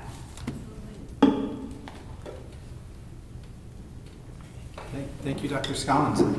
Thank you not only for the presentation. Sorry. Sorry, We did have one more question. Yeah, I have questions about shifting things to middle school, like Hen Hud Life to middle school. How does that fit into an 8th grader schedule? Is it going to be put into unified arts rotation for 8th grade? So there, we have currently the lab structure and the way that additional callback time is done. The scheduling committee met for the first time this week to look at where that could happen within the current structure of that lab. If we move to science, let's say science 8, it does not need a lab. So that would free up that time and just child's schedule to offer that type of experience. So it would not be added to a UA rotation. Okay, so not every 8th grader would necessarily get this. We're looking at how to do that. How to do that. If they took bio, So I think there's two separate, I'm just going to talk about everybody, sorry. There's two separate questions, I think. So the science piece would not obviously be in an elective rotation or UA rotation. The Hen Hud Life would be in a UA rotation. It would replace possibly an outdated or older UA offering that this is more appropriate for our 8th grade population. Okay. And also, I believe the plan would be to award a half credit for all the students who take it and pass as they're going into high school, so that everyone would at least enter with that half credit assuming they pass the course. Okay. And I know that the scheduling committee was looking at different options for how to make all of that happen, which again might look different than how it looks now. Yeah, we have scheduling committees looking at our schedule for 26-27, and then already planning for 27-28, and some exciting things that we're looking at. Thank you, Dr. Scollins, and Mr. Moreno as well too. And also not only for the presentation, but also for facilitating the numerous collaborative, stakeholder-based meetings and groups that go into decisions such as these. It's often thought of that in a school system or any large system that there is one decision maker in the system, and that decision is made and it's implemented. But we all know most of the best decisions come with multiple perspectives of input around some strategic aims that we all agree to, and then there's buy-in, there's understanding, and there's support for it rolling out. So it's not easy to manage those stakeholder groups with those perspectives, because you have to allow all those voices to be heard. So I thank you for your continual work on those. Thank you, and that concludes our presentations for tonight. Moving right along, we are going to look at our consent agenda. Is there anything that anyone would like to pull from the consent agenda? At this time, I would ask for a motion to approve the consent agenda as stated. Motion to approve the consent agenda as stated. Second. All in favor? We do not have any items that were removed from the consent agenda, so I turn it back over to you, Mr. Trombley, for the superintendent's update. Thank you, President Silverman. I do want to keep it very brief. The board took away a lot of its time and energy and effort into a very thoughtful meeting last week and also in this one as well too. So I want to go back to my comments when we were discussing the major reason behind the financial situation we are in, and that is the loss of revenue associated with the shutdown of the Indian Point Energy Center. To that end, we have engaged in a number of avenues of advocacy, and this past week has been particularly active in terms of those advocacy efforts as we continue to work with federal, state, and local leaders to address the loss of that financial revenue for the district when the plant closed, and again, without a clear plan to support the students of the school district.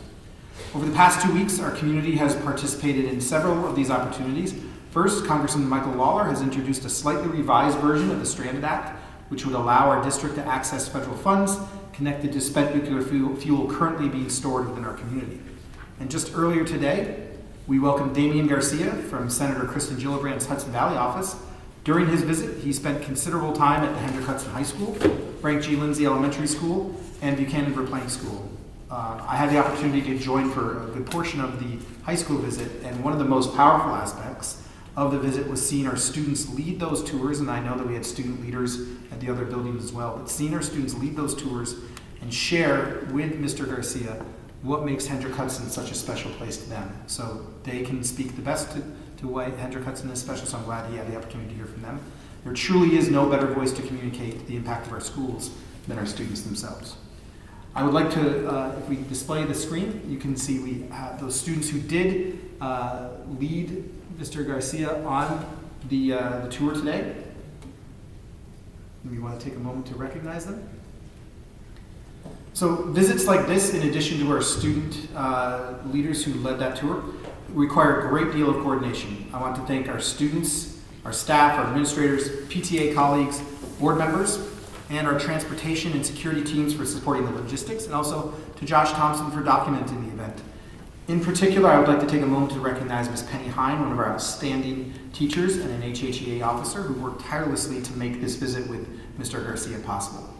Also want to take time to thank our principals. A visit of as large as our contingency was often disrupts the normal flow and routine for our students, and our principals not only planned a thoughtful visit showcasing what we some of the programs that we care about in Hendrick Hudson, but also did so as to not disturb the environment for the students who were there. Even though I hope that I speak for all administrators or all visitors to schools, I think our students like when people visit their schools. But maybe it's just because I get pizza. Maybe I don't know.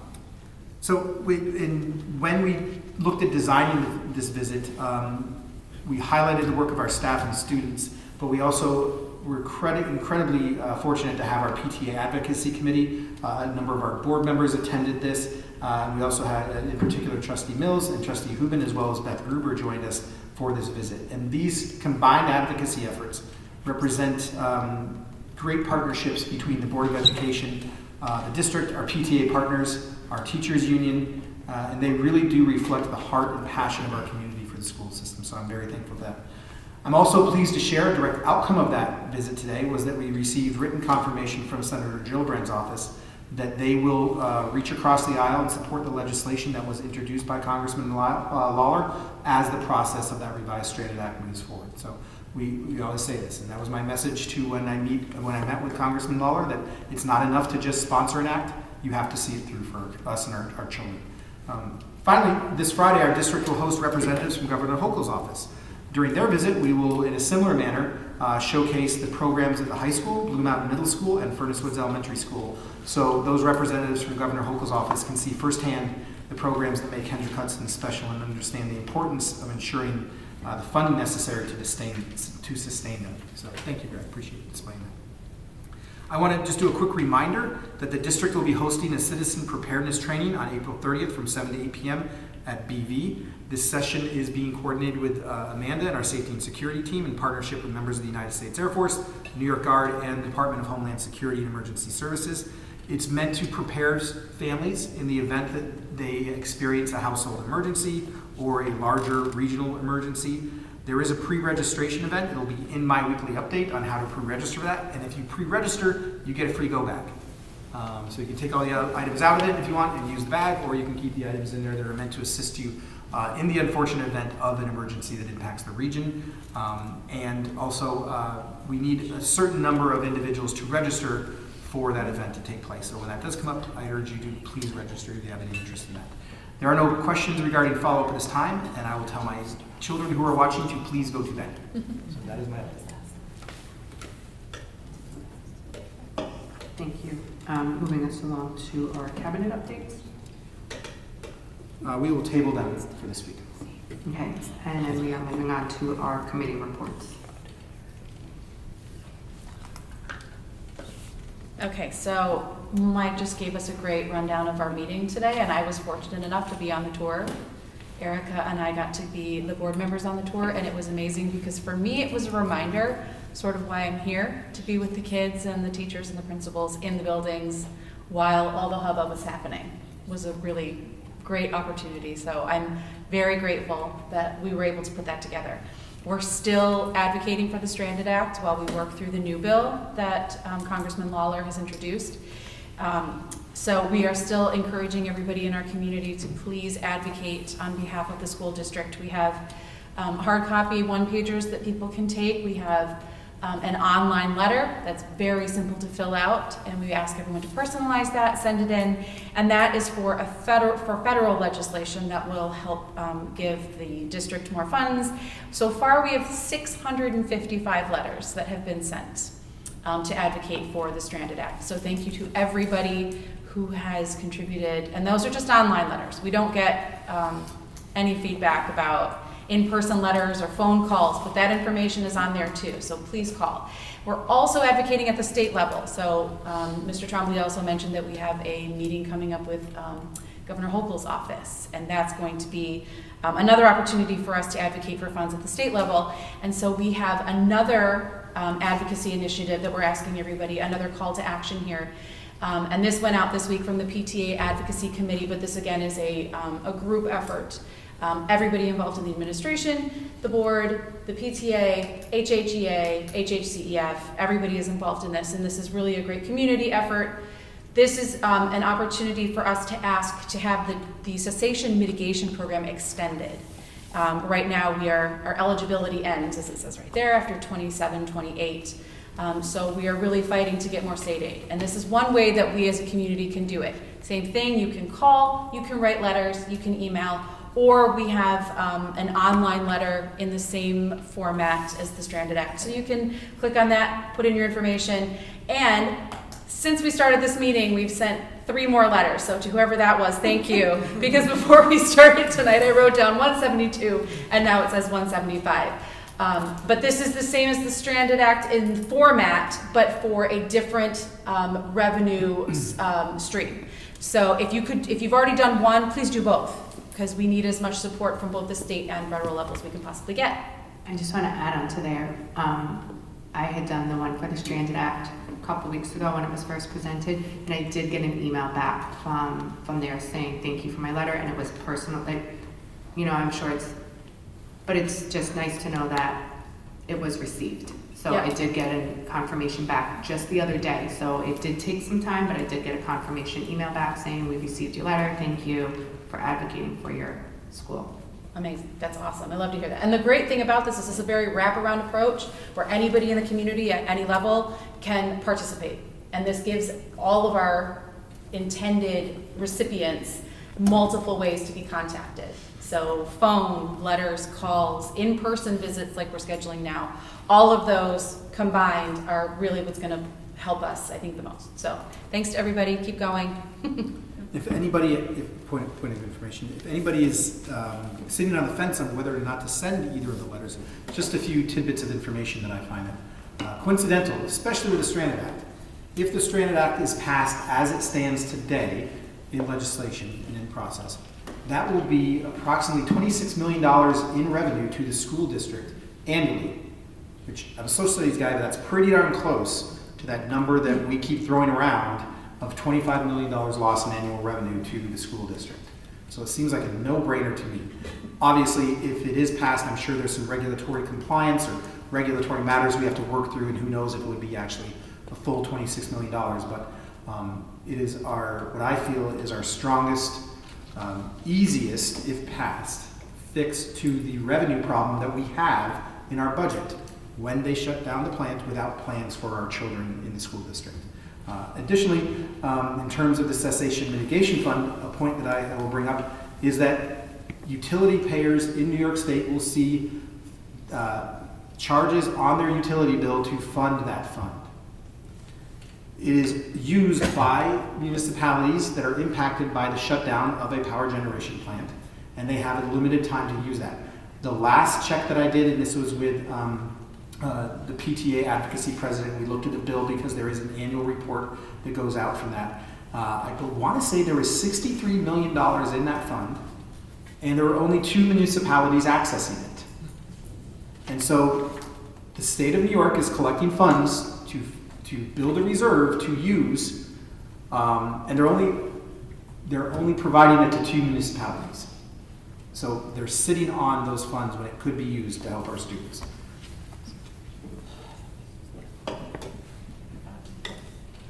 I attended the high school PTA meeting on Monday night, so they had a nice update from our high school principal, Lisa, on many things, curriculum, the new hall pass system, quite a few things. Talked about the upcoming fashion show, which I'm sure you'll touch base on, which is on the 21st. And then they just brought up, there were a few questions raised about coming back to the idea of senior students being allowed to go out at lunch. So that was something that they did bring up to me. I'm just gonna bring it up during your business. Excellent. Good. So that was the update.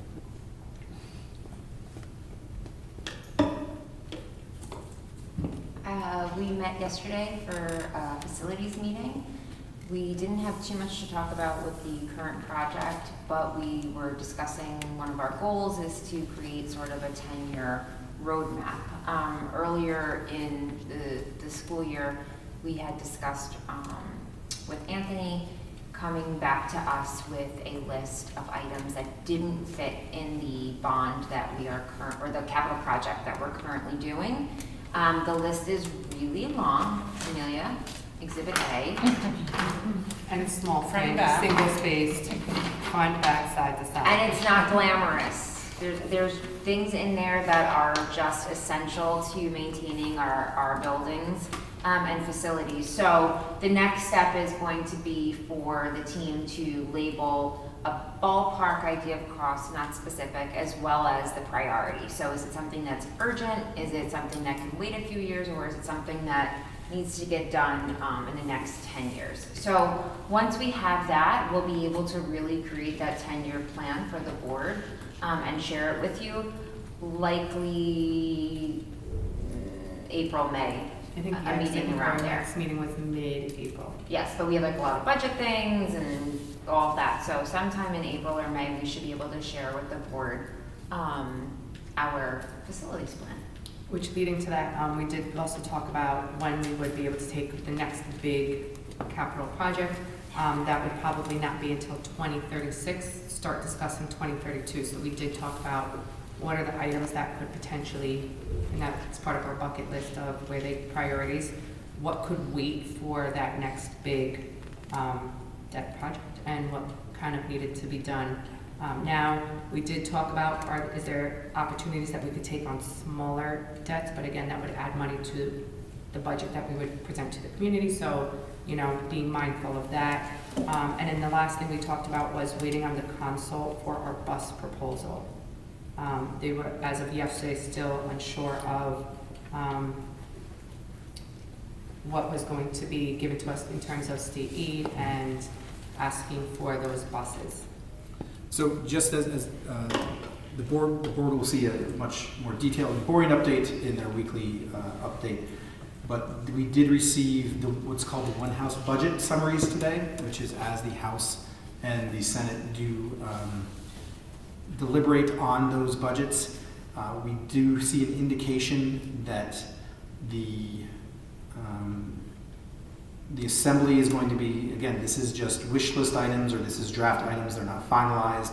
This all has to be part of the legislative process, but there is indication that the Senate is looking for building aid for zero emission busage and bus storages through the 2034-2035 year. And the Assembly is suggesting money via the Environmental Bond Act to support the implementation of these, but nothing has been decided yet. So that's one reason why we're still up in the air about how we deal with another additional mandate, a very expensive mandate, especially given our financial situation. And this was one of the items that we brought up directly as a school district to Senator Harcum and Assemblywoman Levenberg at a previous legislative forum that they held right before they left for Albany for some of these deliberations about a month ago. Elementary PTA, there's a second, third grade dance coming up on March 27th. Anybody have any other committee? And Around the World tour is supposed to be the 21st. Anyone have any other committee updates? The only thing is the high school fashion show is the 21st, and the tickets are available. And there's actually going to be a silent auction that's going to launch on the 18th, and that will be for the entire community to participate in. I think there's an email going out on Monday, and Chloe is in the fashion show. I am in it 3 times. What decades? The 20s, the 80s, and then prom. Yes. Wait, the 20s, the 1920s or the 2020s? No.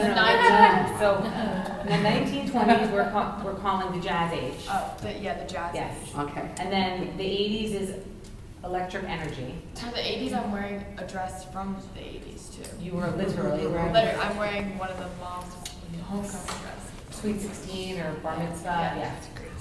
No, it's not like that. And then the prom segment is a culmination of it all, but there is a 2000s that they are calling.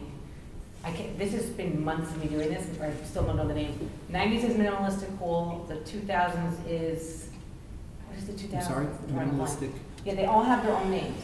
No, what was the second part of it? Minimalistic cool for the 90s. Cool.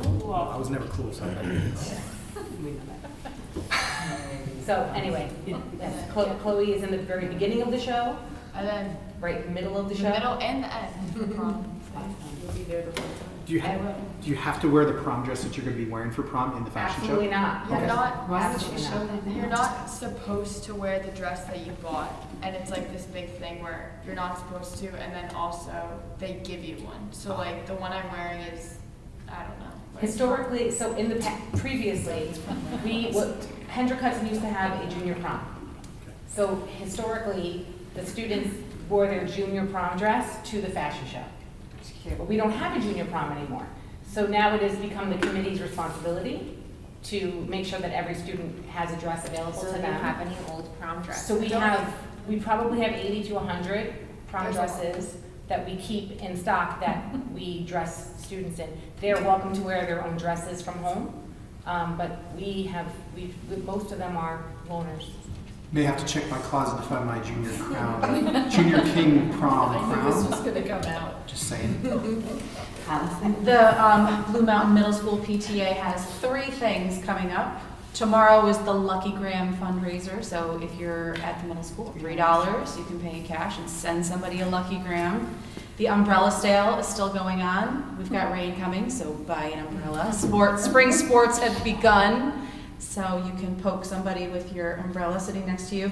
And then on March 21st, the busiest day in our district, that evening, after everybody's done with their fashion show and the line by line and all the meetings, they're having a Chipotle fundraiser from 4 to 8 p.m. at the Chipotle in Mohegan Lake. So that's to benefit the Blue Mountain Middle School PTA. Oh, Allison, the Lucky Grams you can buy online too, right? Are they still open? Yes. Tonight? Oh, tonight I'm not sure. Okay. But I you believe could it was have. open for the week. But it's tomorrow, so they're delivering them tomorrow. Yeah. So I think they were closing it at a certain point. Oh, okay. I don't know when that was though. Sorry. Sorry, then I don't know. I got the date. That's what I got. You know better than me. No one got it. Corey? Hi, I just wanted to make sure everybody knows about the high school musical that's Pippin. It's going to be on April 17, 18, and 19. And tickets went on sale, emails went out. They are available on the CUR8.com, Curate website. And you just type in Hendrick Hudson and you put in sailors and the tickets should come up there, and the play is Pippin, as I said. And the tickets go back to the theater department, right? And they always Yes. need more, so. like- Yeah, for next year's production, Yeah. Any other committee reports? Carmen, do we have any audience comments on agenda items? And that brings us to our board new business and discussions. Yes, Chloe.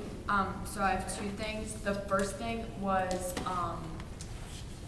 the off-campus, is there, because I know I drafted with Ms. Mills and Mrs. Mellon, what's it called? Thought exchange. The thought exchange. It should be coming out soon, right? Yes, it is scheduled for this week. It was originally scheduled for last week. Okay. I apologize, my schedule was a little hectic last week. Greg is going to pull up a document that has the draft wording as it stands, and we just want to review it. And is there any way we could because students can also Oh, participate, yeah, right? it's- well, Is it's there, for is there any way students, we can notify the high school? Yes. Maybe I could go on the announcements. I'll tell everyone to vote. Yeah, it Ooh. should probably be. I don't love doing that, but I can do that. And then You sit here and speak in the meeting, you can. yeah, I can go on the announcements We can also you can also email a request to Mrs. to the office, and they'll add it for you. Yeah, okay. But they're No, they're I'll gonna do it. send it out to all the high school students via email. Right? But I feel like people Yeah. don't check their No, I emails. know, but it also will Yeah. call You your got inbox. this. Yeah, so, and then the other thing was, for the board member, it's really sad, but next year, I know around this time, all I really knew about it was I was walking in the hall and then I saw Mrs. Scollins and she told me to sign up. I remember, and then I did it in 10 seconds, but I didn't really know what it was. So I think if there would be a way for, I know I brought this up before, but if there would be a way for the current maybe juniors, the current juniors and maybe sophomores to know what it is, so that, and what goes along with being here, then maybe they should do that. And then they can practice or something and learn the terms. So- Dr. Scollins was. Thank you, Chloe, for bringing that up. So we did, the policy committee, I think we created a regulation with the application and the process. So believe it or not, today, Ms. Martina Alves and I met, and she'll be reaching out to you tomorrow because you're going to help talk to the students about this. We're going to have 2 representatives moving forward, and it'll be a 2-year term so that we have some continuity. And that, so you'll be a part of that process, and I anticipate her meeting with you before the end of the week to plan that I'm out. so excited. Students at the high school will vote for their representatives on the same day as our budget vote. Very cool. Thank you. I just think you're a trendsetter here. Yeah, there you go. And now you get to help. Yeah, college applications. So if we want to take just a, oh, I'm sorry. No, you're good. We wanted to just take a quick moment to address your question on the thought exchange. This is the introduction that we have for the thought exchange. Objective student voice, is this only going? That's just my own. The only thing that the students will see is the introduction, and then the survey topics. The survey topics will be who they are. This is not going to go to. It will be in the thought exchange shell. This is just my prep document to help me create. So is it only going to students? No, it will be going to students, Oh. parents, or staff, Okay. and staff. Excuse me. And can I speak yet, or do you want? Are you? Go, okay. I didn't want to interrupt you if you wanted to keep going. When you identify a parent, I think it would be helpful to know specifically if they are elementary or secondary. Because if I'm a new mom and I have a 5-year-old and a 7-year-old, oh my gosh, no, please don't let my children out of that building, keep them locked up. But if I am a parent of a senior or a sophomore and, or maybe I have both, which I do, I think you have different perspectives. So I think it's really important to know, okay, the folks who are really adamantly against it are high school parents, and that's what they're saying. So in order to understand the results of the thought exchange, I think it would help. Okay, you're highlighting what I'm saying. But maybe what you're saying is no. add more. No, I'm taking your feedback in real time and updating it. Right, that's students. So the parent, the you need parent to would- identify what kind of parent parent you are. So this is where I see your feedback will be helpful. Initially, I believe this was supposed to go just to our high school staff, students, and parents. Oh. So if we're now looking to change that, No. we can do that easily. I think that's a better I think that's a idea. better I thought idea. it was going to the entire community. Yeah, but it's changing like things for the future of other Yes, children. that was my next question, Yeah. right? If we're gonna do a thought exchange, I personally think that it should be the entire community, because people are gonna have kids coming into the high school, from the middle school that are gonna be coming up, and their input as to what their child is gonna be walking into should also be taken Yes. into consideration. Sure. So I think we can't just make it based on just the kids currently in the high school. It's gonna affect the entire community and people who have kids coming through those Yes, places which as means well. we have to identify Yes. who they are, Absolutely. because, like, no offense, but I'll be damned if a parent of a 5-year-old is making the decision when they've never been in the shoes of a parent of a middle schooler or high schooler. So I think it's really important that we know what kind of Should we feedback we're getting. also, and I'm just now hearing all of this, and this is just thought that came to my head. If we're opening it up to there, should we also open it up to community members like business, like our business owners and people? Because would that impact them, and do we want their perspectives as well? Like what, positive or negative, right? I'm gonna get more traction, or oh no, I'm gonna have, whatever it is, should we also include local community in terms of business owners or community members who live by, who might not have children there? I don't know, that's just food for thought, literally.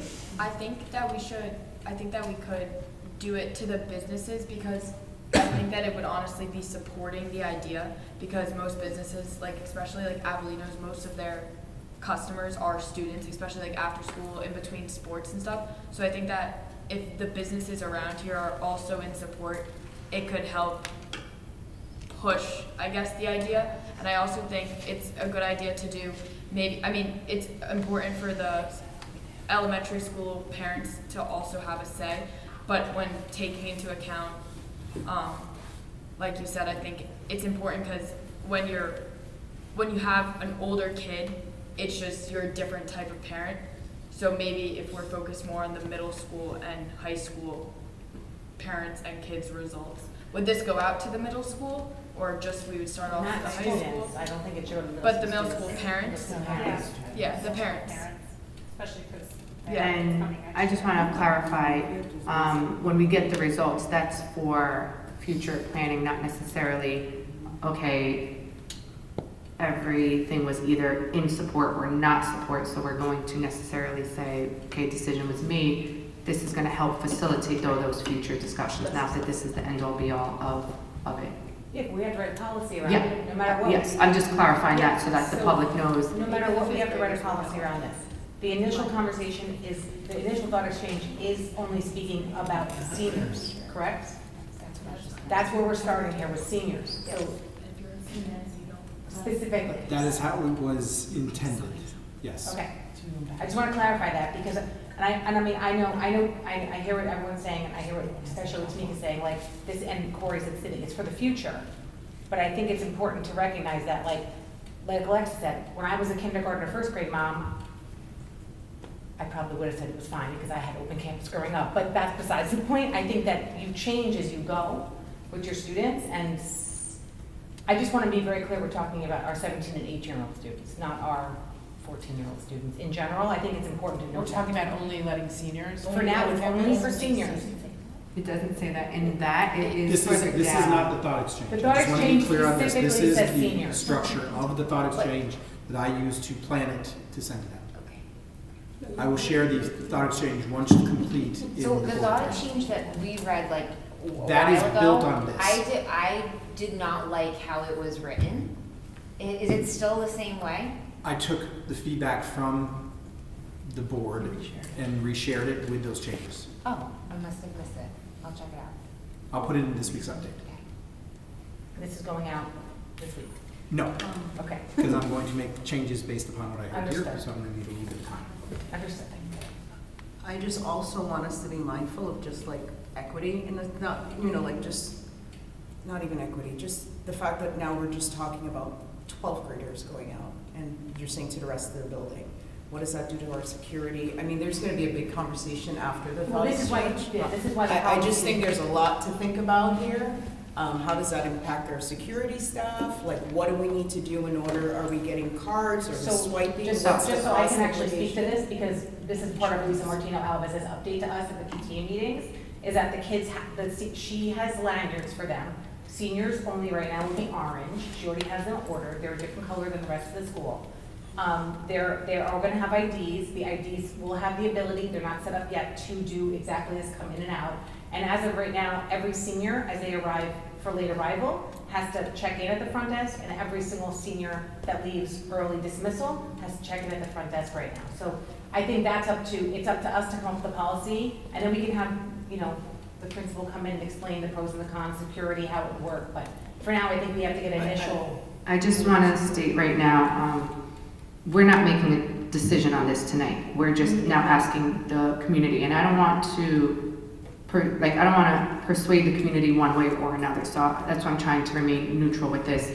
This is just to collect information. We are none of us should be giving our personal opinions just yet or anything.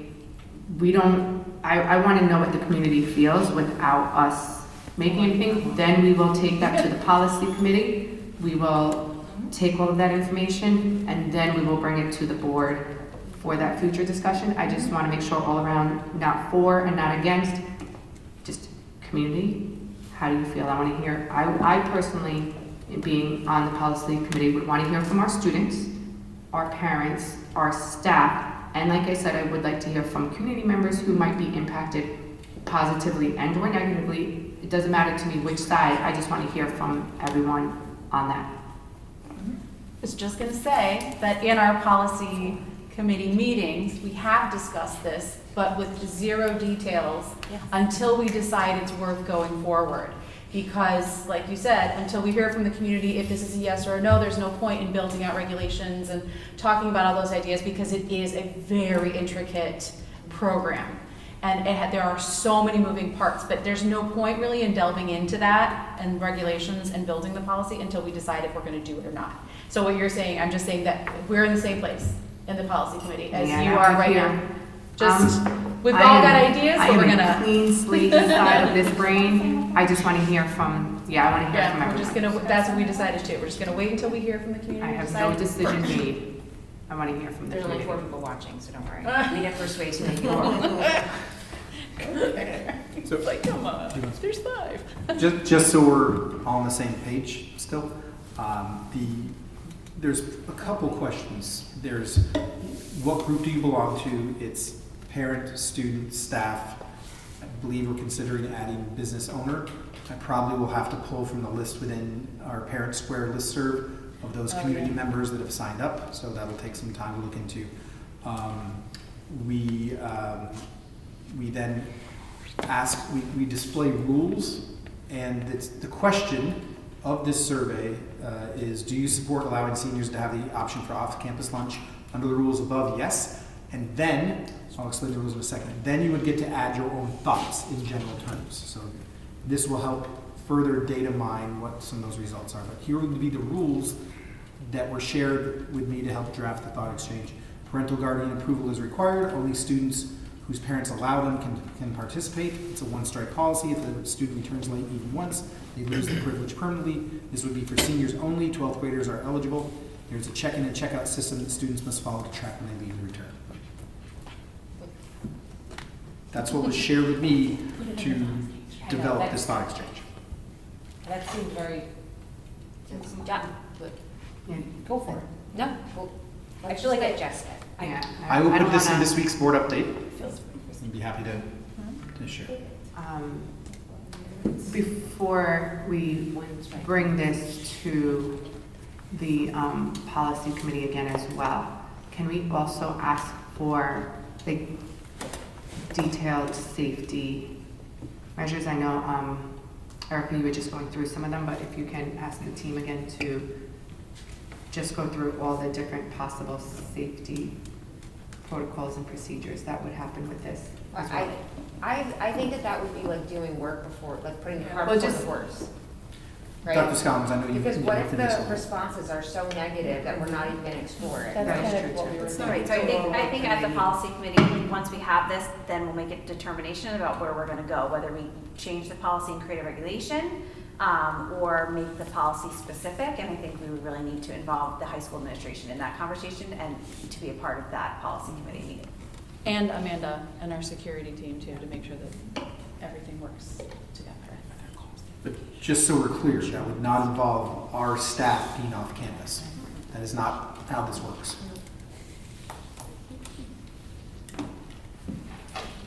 Thank you for that, and thank you for bringing that to the table. It was like perfect timing that it was going to be coming up, and now it actually gives us good feedback as to who we are directing that to, so thank you for that. Any other board new business or discussions? No, but if I have to get up and leave, it's just because my husband has to go to work. In case, like, we have a lot of policies to go Yep. through, I don't want to interrupt once we get into that. Along those same lines, I'd like to excuse the cabinet. Thank you for your work this evening, and have a good evening.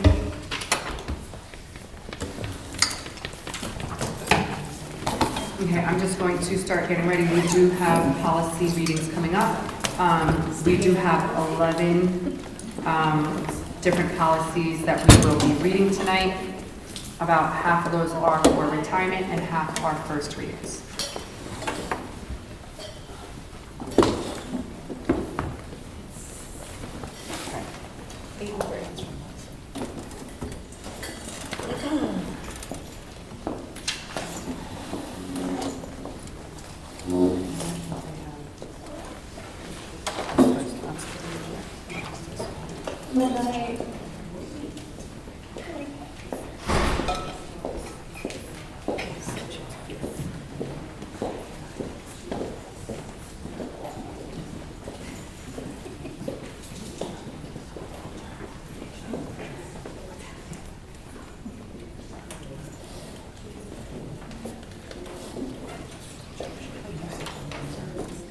So we are going to start with our policy readings. Like I said, we have 11, so please bear with us.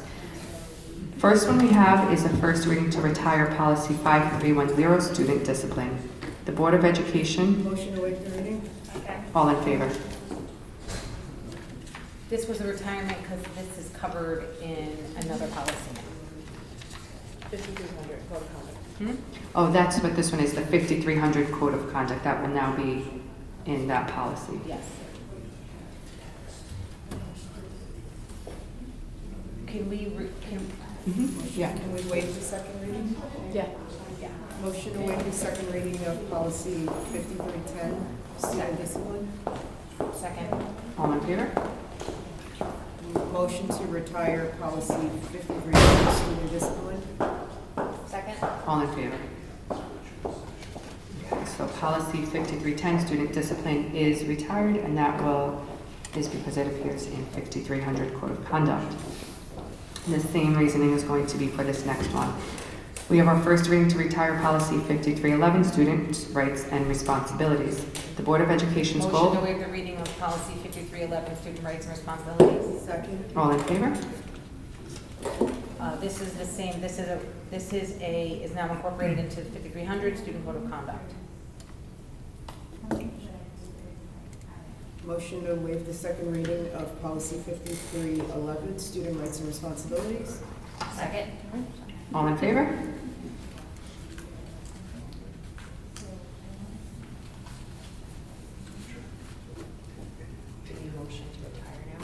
Motion to retire policy 5311, student rights and responsibilities. Second. All in favor? Okay, so policy 5311, students' rights and responsibilities, is now retired for the same reasoning that is incorporated to policy 5300, Code of Conduct. We do have another one. We would like to look at our first reading to retire policy 5311.1, students' due Motion to waive process the reading rights. of policy 5311.4, care of school property by students. You skipped First one. one. Skip one. Students' due process rights, whereas. Second. 5311.1. Second. All in favor? This policy is also now being incorporated into policy 5300, the student code of conduct. Motion to waive the second reading of policy 5311.1, students' due process rights. Second. All in favor? Motion to retire policy 5311.1, students' due process rights. Second. All in favor?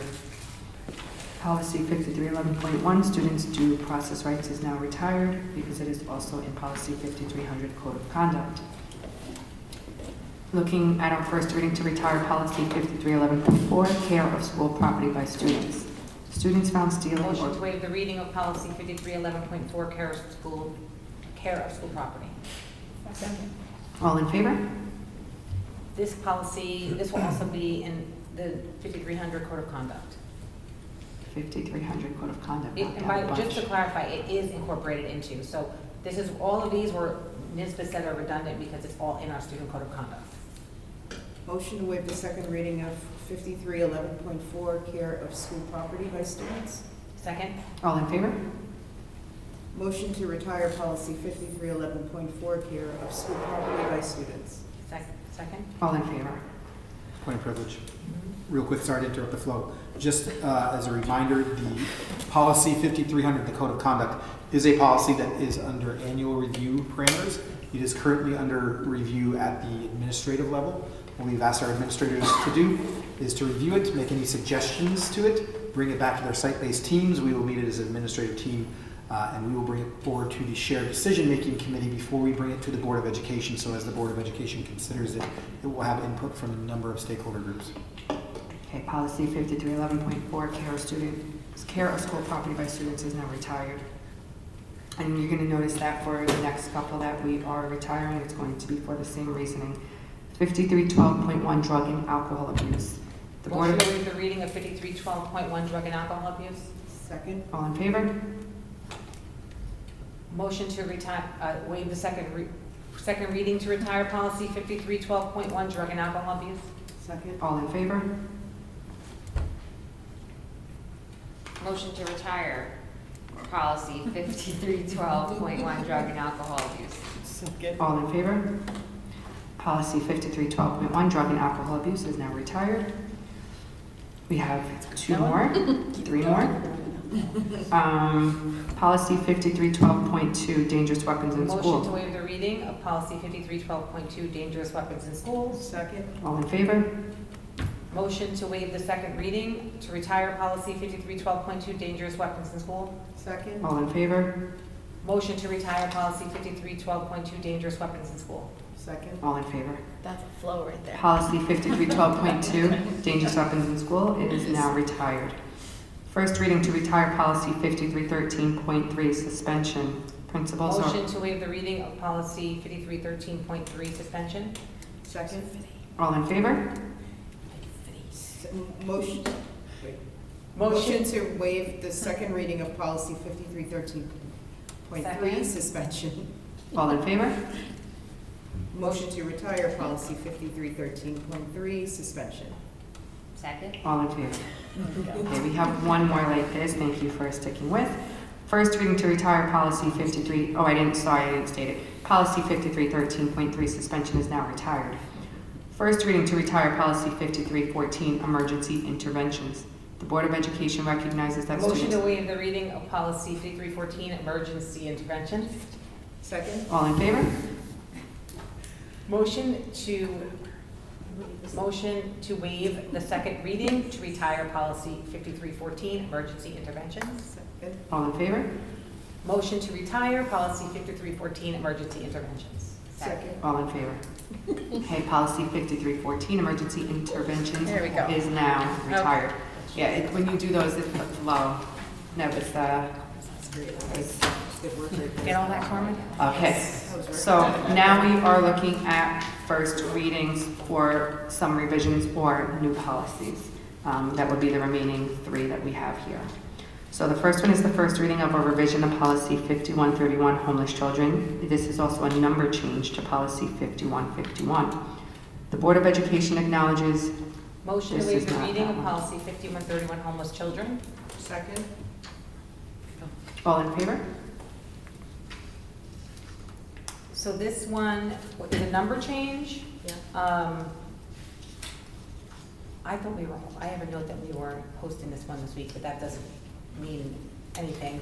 We will, I think we were. This one was just a, I thought it's we were, required. so I thought we had discussed adding this to the attendance regulations in the student handbook. Not this one. No, that's my note, 51. No, that's the 5162. This one was required by Oh, this NISBA. is new language. Oh, this was the Yeah, first this reading. is the one we just struck off It's the language. dates that I have in The the wrong. student dismissal precautions Yes, is the this student one, handbook one. this one is, we're changing the number, and this is all new language. All new recommended language. Yes. We didn't adjust it from the legal recommendation. No, and this is But it was, law. but it Like, was this is- reviewed by everyone. Yeah, reviewed by legal, and this is law. This is nothing. You know, Yeah. our, as a school district, we are bound by federal regulation, McKinney-Vento, which clearly states everything we have to do. This policy is articulating our adherence to that. And that policy, unless anyone has any questions or comments, that policy will be coming back to our next regular meeting, where we will do a second reading and potentially approve. And the same thing for these next two. So the next one we have is policy 5450.1, notification of sex offenders. The Board of Education acknowledges. Second? All in favor? So on this one, what we did was we took the language and we added there's a line that you'll see that's in bolded red, that to ensure that we are in full compliance. So you can read through this again. This will be coming back at our next regular meeting, where we will do a second reading and potentially approve. Yes, I'm sorry, I'm a little behind in my comment. You'll notice that red bolded line that Trustee Mills mentioned was that we will disseminate this policy once a year. This is located on our website under legal notices, and the current policy is up there now, but if this policy were to change officially, we would update with the appropriate policy language. And then the last one that we have is the first reading to a revision of policy 5140, entrance age. Children who reach their 5th birthday on or before. Second? All in favor?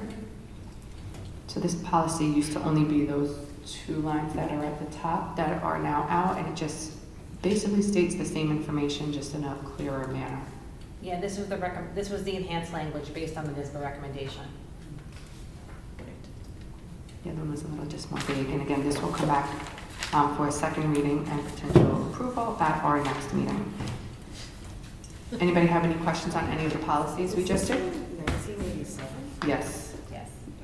Yes. That's when our policy book was basically created. So every policy, That is, that's taking yes. one of the reasons it's taking so long with every single policy. I think that's the first thing that we acknowledge when we're in our policy committee is what year it was, how old we were when that happened, were some of us even born then? Yes. We, It was in 4th grade. that's one of the reasons we're doing this, thing, is because next time you have to update it. Me too. Yeah. And now when we're done with all this, whoever takes on our steads later has to make sure that they keep up with it. It's really critical to the work that the board does, that these are kept up with going forward. Okay. Putting it on early work now. We do not have to go back to exec, so at this time now, I would like to ask for a motion to adjourn the meeting. Second? All in favor? Thank you to my wonderful team.